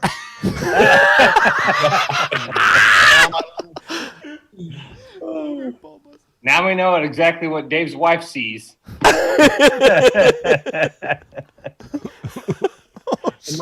I still muted? Can I? No, go ahead. Swing away. Go ahead, Dave. We got you. Yeah, no, like I wish you would have told me that, like, the little bus was going to drop off my competition tonight, because I would have been a little bit more prepared with some slow motion humor for that nitwit you got over there. Dave, there's always next week, bud. There's always next week. That's the best. That's the best background you could find. Like, you didn't have anything else that you could, like, this is going to be your only time ever on this show, and that's the background you chose. I was on here before, you dumbass. My wife's watching her goddamn story, so I had to move to a different room. So I went to the goddamn Cedar USA with all, like, our pictures of shit. I'm sorry. No, that looks good. That looks good. Yeah, I was too busy focusing on your mom's arm wrestling third place trophy over there. Sorry. Good Lord. Those are Christmas cards. So I don't know where a trophy is. Those are the kind of trophies you got as a kid. You were. They typically don't give. They don't give third place trophies. It's that plaque right over your right shoulder, right there, the one right above the thermostat. There's no plaque. That's like that's from a camping thing in Red River Gorge, you dipshit. No, you're on the right side. Your other right side, not the Polish dream catcher over your left shoulder. Your right shoulder. Polish dream catcher. Oh, by the way, Dave, happy Hanukkah. Thank you. Not many people know that I'm Jewish, so thank you for that. Just like Dave is looking in the mirror right now. So I also, compared to my naughty list, I also have a nice list. Oh, a nice list. So first on my nice list is Matt Robertson. Yes. Who's from Kentucky, is going to be the first and only angler ever sponsored by Pornhub to walk across the stage. Yes. On him, babe. On him. Second is GDP. I was on Facebook this morning, and he was actually recommended as my Facebook friend. And so I clicked on his photo, then clicked on many mutual photos of his wife, and he's now on the nice list. GDP. Same here. And then we have Ben Milliken. So if you're on the nice list, I got a gift for you, Ben. Oh, Ben. Yeah. So Ben, you're married, correct? Ben, are you married? Yes, sir. How many kids you got? 2. I'm not a mathematician, but I'm going to guess the ratio of jerkies to sexy time's a little off right now. So I called up a fellow Kentuckian, lives right down the road from me, and I'm going to help you increase your sexy time. Oh. If you wear this jersey, you know whose jersey this is? He's a fellow Sixth Sense guy. Wow, this joke fucking slid. That's rough. John Hunter? Well, this is John Hunter Jr.'s jersey. John Hunter. So I don't know if your wife's ever seen John Hunter Jr., but fucking my wife's. So short story is, a buddy of mine's his sponsor, gave me the jersey, had it at home. I told my wife, I said, yeah, it's John Hunter's, and she looks him up. Next thing you know, I'm at the goddamn Halloween store looking for a curly hair wig because she wants to do foreplay because he's not a sexy man. That'll happen. Yeah. Well, that joke didn't fall, so. Hey, fuck you. You muted yourself again, Dave. Yes, Robot Dave. I love the big hands that come in there. They're like pawing the screen, you know? Well, we lost them. We lost Dave. I also, speaking of gifts, I also have a gift for the whole Ike Live crew. Oh! Yeah. So I took about 20 minutes of my day, so I'm going to bill you that shit. I decided to write "'Twas the Night Before Ike Live." Oh, shit, Dave's back. Come on. Oh, Dave's back. Braz, he wrote a "'Twas the Night Before Ike Live," following in your footsteps. So let's Awesome. get this. I'm ready. Dave, you ready? Yes, sir. Can we meet you, please? All right. "'Twas the night before Ike Live, when all through Ike's house creature baits were flying, even a blouse. The stockings were hung by the studio with care. and hopes that Santa Pete will ever come here. Oh. The polls were rigged with nothing but Neds, while visions of Smallies danced in their heads. And Becky in her Gucci and Ike in his hat had just poured a cocktail with Founders on tap. Oh. When out on the lawn, there arose such a clatter, but let's not forget, Dave's opinion doesn't matter.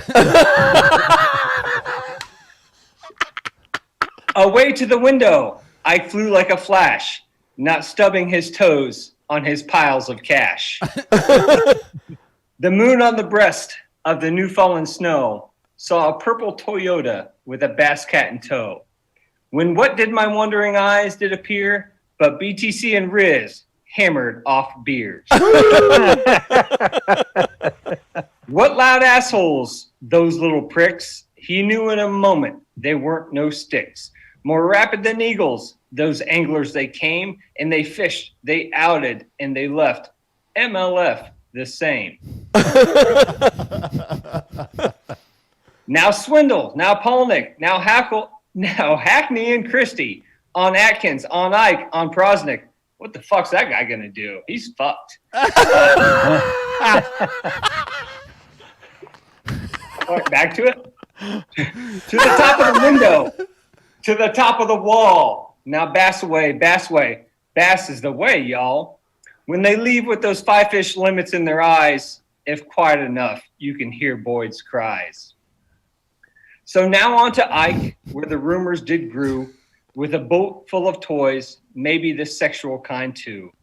And then in a twinkling, he heard at the door, the knocking, the pounding of a man from before. As he drew in my head and was turning around, through the door, Santa Pete came in with a bound. He was naked as shit from his head to his toes, just a mask and a single sock. You know where that goes. Hold on a second, my goddamn.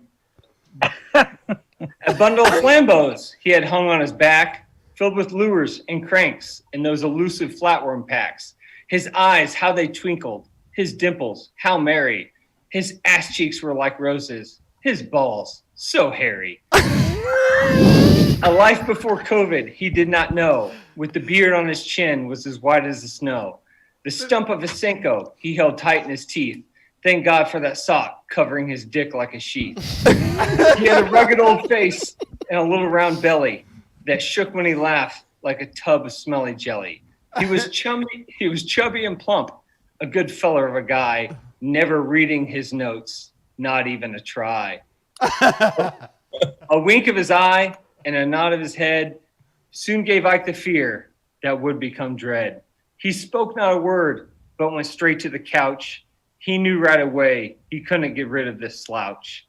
And laying his finger aside of his nose, using the Bashu credit card to dice up some snow, he grabbed his phone to give his team a call. It's time to get this party started. It's Ike Live, y'all.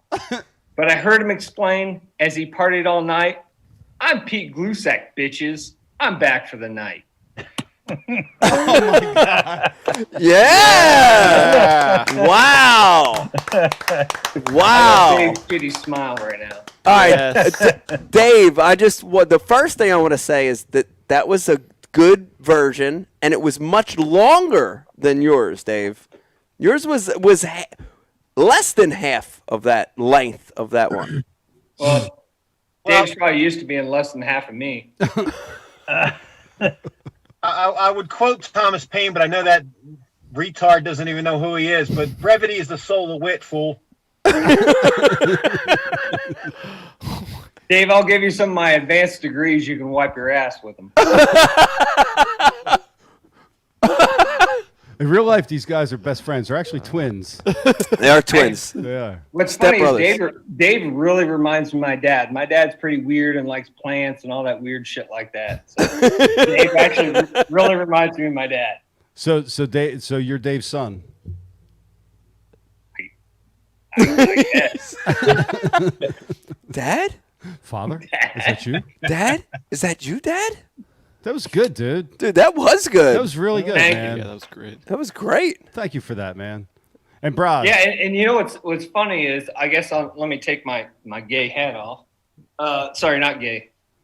What's funny is I was listening to Ben talk, and I actually own a woodworking business, and that's how I kind of became a part of this. But I did the same thing about 4 years ago. Is I decided to say fuck it, and the day I signed the mortgage to my house, I put my 2 weeks notice in and just took my woodworking business and kind of threw all my bets on there and just said, all right, let's see if we can make this actually happen. And it's been successful ever since. So it's awesome. Yeah, taking chances, following dreams. Yeah, lots of alcohol has helped that. Yeah, we saw some of your woodworking in the box you sent Brian. Those were awesome pieces. Oh, thanks. Yeah. So it's been good. So I mean, yeah. Yes, Braz, he's a bourbon guy, and I know Dave's kind of just getting into the bourbons. What'd you get for your birthday? What'd Mel get you? Get the name of it. Like for some reason, like Whiskers is coming to mind. Whisker I forget Tits? the name of it though. Huh? Whisker Tits. It was a good Whisker one. I don't know, dude. Whisker Tits. What did we have? Ryan, you the were other night? supposed to share some of that bourbon I sent with you with Dave. I know. Well, I did with Ben and my man Cole. All of it. That's fine. You'll probably I never saw see the pictures.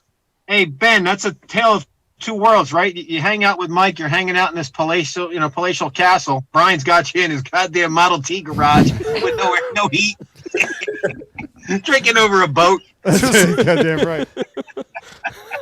Yeah, we fished with Mike in his rat bass cat today. We fished with Brian in his boat yesterday, and we were taking on water, and there was a fucking blizzard. We were about to sink it and die. But guess which one we caught the bigger fish out of? Huh? And it was a wrapped piece of shit. Sinking wrapped piece of shit. No, I'm not saying the boat's a piece of shit. You absolutely, though, will die if you hang out with Brian. Like 1 out of 3 times, you're going to have a 33% chance. I saw that. Yeah. I'm going to quit while we're ahead. Nice seeing you, Brian.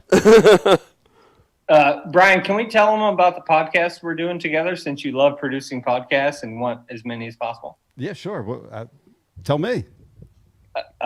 We talked about this on Instagram, Brian. Did we? Yeah, we did. So Brian and I are starting our own podcast, interviewing all the oddballs of fishing, woodworking, and in the alcohol industry. Did we really talk about this? Yeah, the podcast called Just the Nuts. I've already done it. That would be good. I like that. Yeah. I would watch. I'm have to copy that. I would love to see Just the Nuts. No, I'm just fucking with you.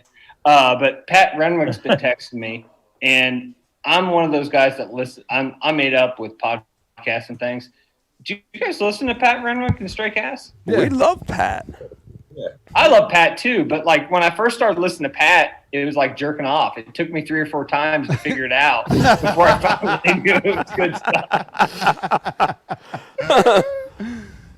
No, he's ate up, man. Oh, Pat. We have a reply from Captain Ron. Uh-oh.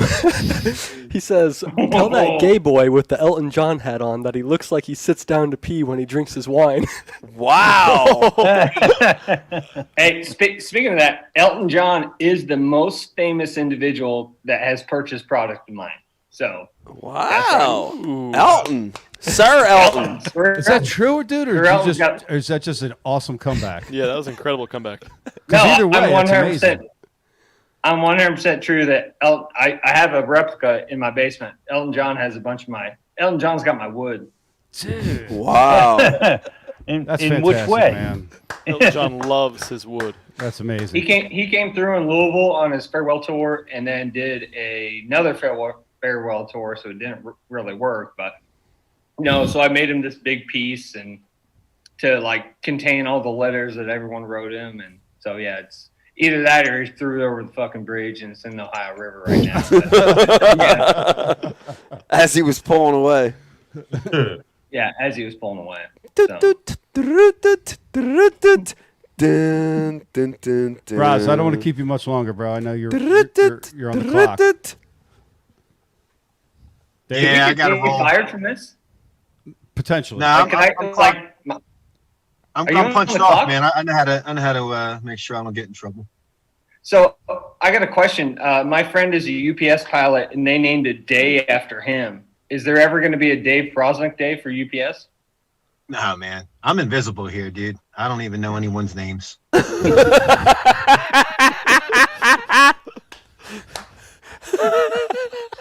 Yeah. I have enough friends. I got 3. Oh, Jesus. So you got a story for us, or we gotta let you roll, bud? Story. Man, I haven't been doing much. All right, so here we go. While I'm doing this, I'm thinking what I'm going to say.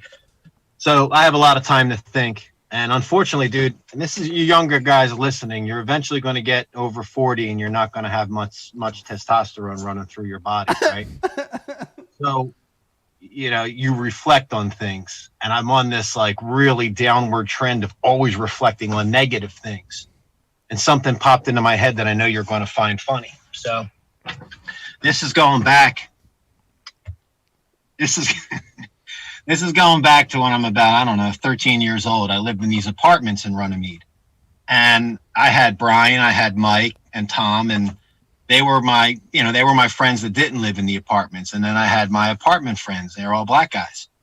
And we would walk over to almost every night over to the supermarket where my mom worked, and we'd go to the bakery and we would get like donuts, and we would play this game where, you had to slap the donut out of, the goal was to at least slap someone's donut out of their hand when you were walking back, talking, telling stories. And, well, in the process, that's right around the time the movie Colors came out, right? And Colors was, for those of you that are, I would say 30 or less, you don't even know, it was a really good cop movie back in the 80s with Ice-T as one of the bad guys. And Ice-T had a song in it. I don't think he was in the movie, but it was a good cop movie. It was about LA gangs, the Crips and the Bloods. So, I'm figuring myself out back then, and, figure out the kind of guy I'm going to be. I'm opinionated with a strong mind, and we're talking about this. We're talking about the movie, and we're arguing about a point in it.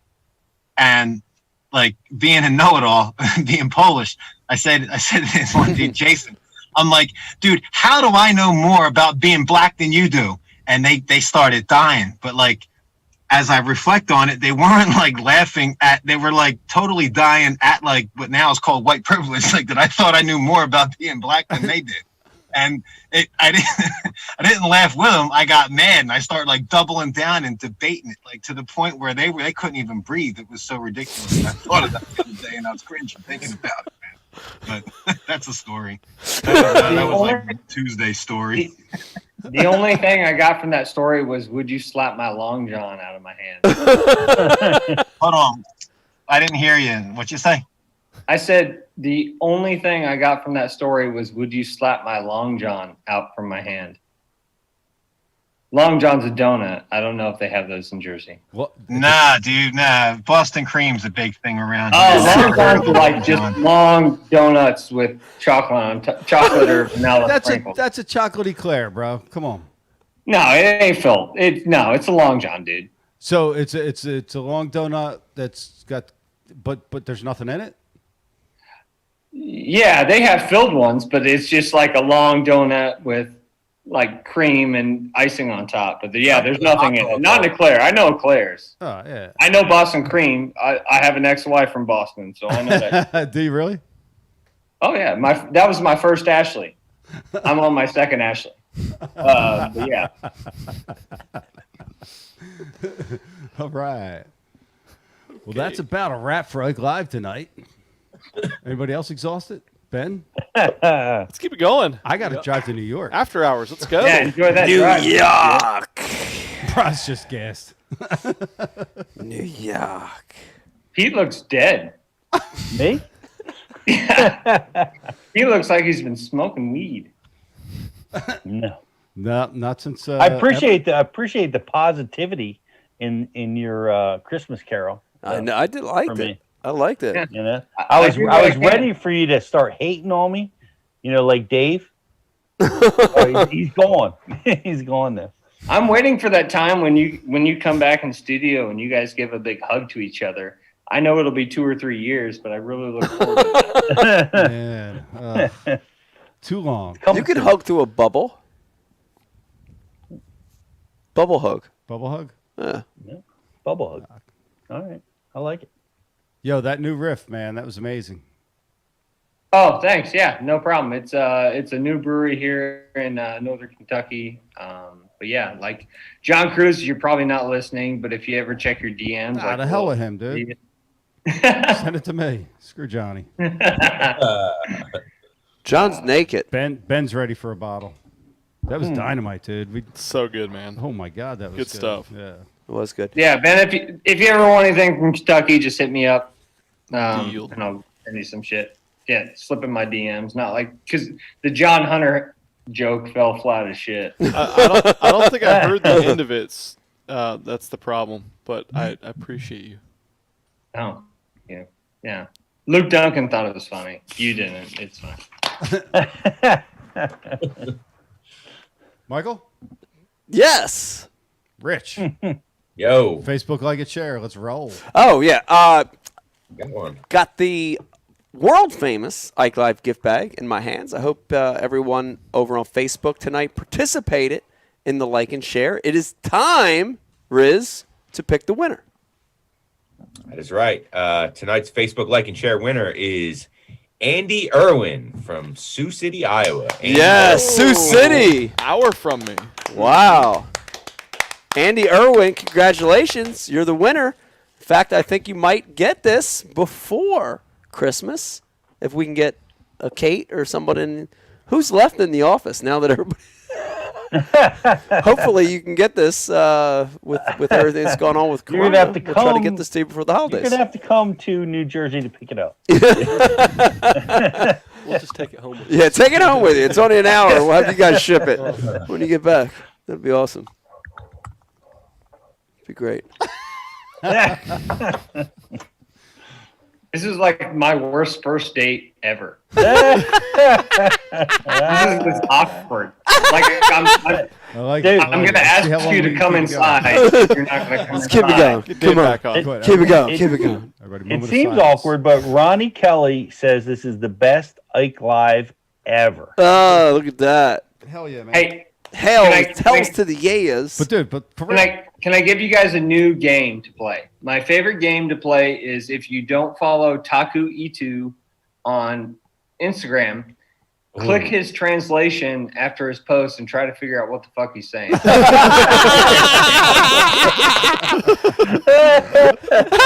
doesn't make sense, but I love it. Dude, all of the Japanese Taku University. No, all of them. I follow a lot of Japanese guys on Instagram, and they all like the Japanese language does not translate well to English whatsoever. Yeah. It is funny though. Yeah. And like a lot of them, it's a great point because a lot of it will just repeat itself. Like I cast over the log, the happy, bang, so good. What the fuck is this guy saying? Dude, that's exactly what they sound like when they're getting interviewed on stage when they're weighing in. Yeah. Oh, speaking of Japanese, I had to explain bukkake to my mother-in-law. Oh. That was enjoyable. To your mother-in-law? We were playing some game, and I wrote the word bukkake, and she didn't know what it meant, so I had to explain it to her. I don't care. Holidays are great. Show and tell. The holidays are great. It's nothing like a little bukkake for the holidays. Mistletoe bukkake. Oh my God. Is anybody looking at the comments? Rich, what's going on right now? Chris was like, I haven't looked at the comments. All right. Crazy. It is actually after 10 too, so Clearly Becky stopped watching because I would have got a text by Good now. sound. I feel like I used to watch these all the time, and Ike would say "fuck" once, and it would be a big deal. And now it's I tried to make sideways a little bit. I tried to. I'm make it a actually big deal, clicking but back people- on the comments. Oh, look, someone posted along, John. That's right, motherfucker.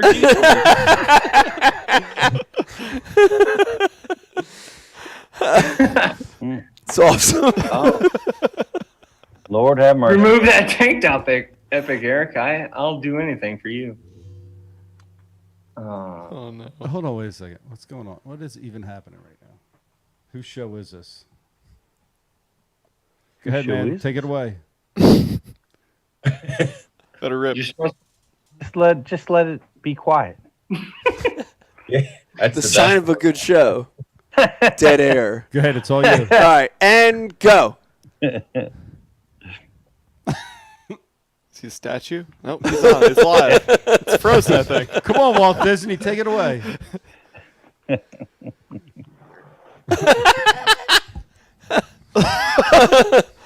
This is worse than my. There you first have time it. having Oh man, that's awesome. I'm too drunk for this. Well, Good folks, thing you're thank you very driving. much for watching tonight.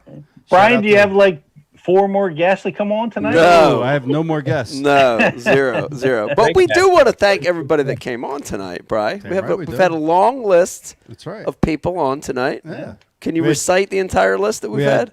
Drunkwood in Kentucky, a.k.a. John King, who immediately attacked Dave. Yes. And Dave wasn't ready for it. That was important. Nice attack. Dave right now is very upset that he got ambushed and he'll Yeah. be ready Well, next week. He'll be ready. Yeah. He's going to be He thinking had about no it for idea. a full He was week. he was just coming on to tell a story.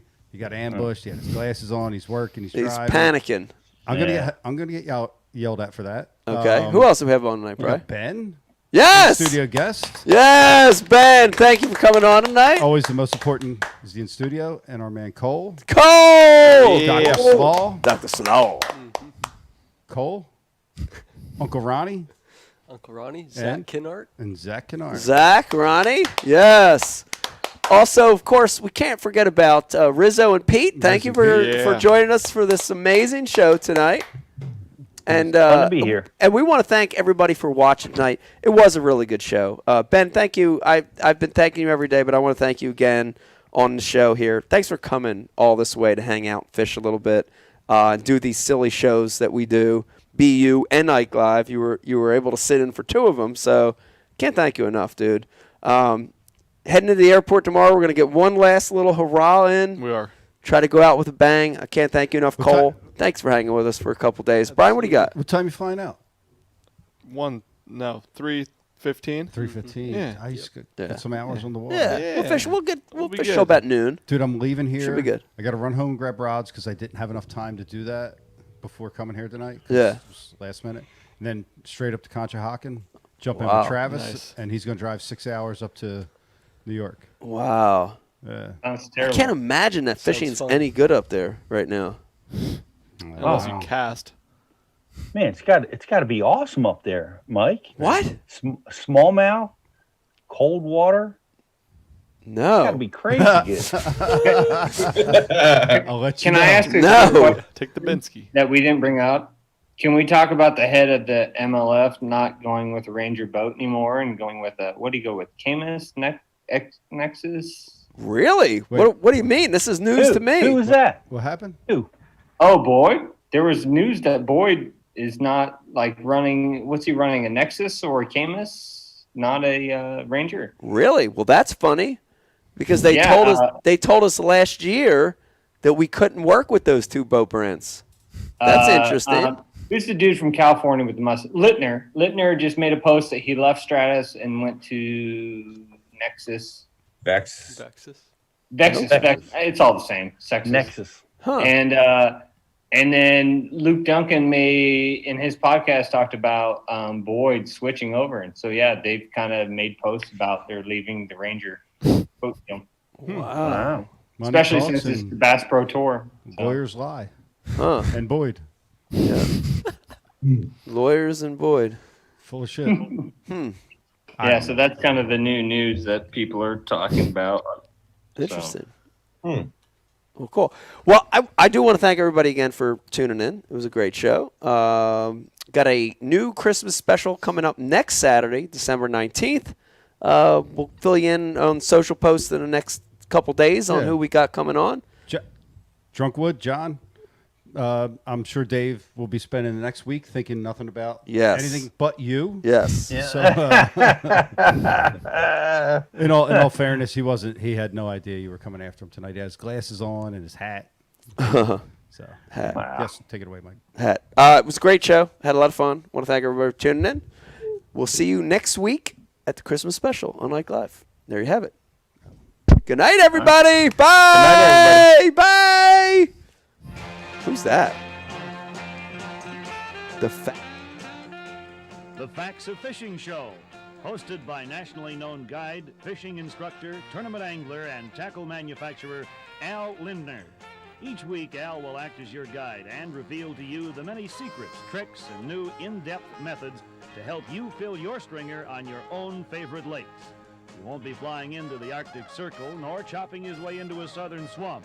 Instead, the program is designed not solely to entertain, but more importantly to show you, step by step, the whys, wheres, and hows of success.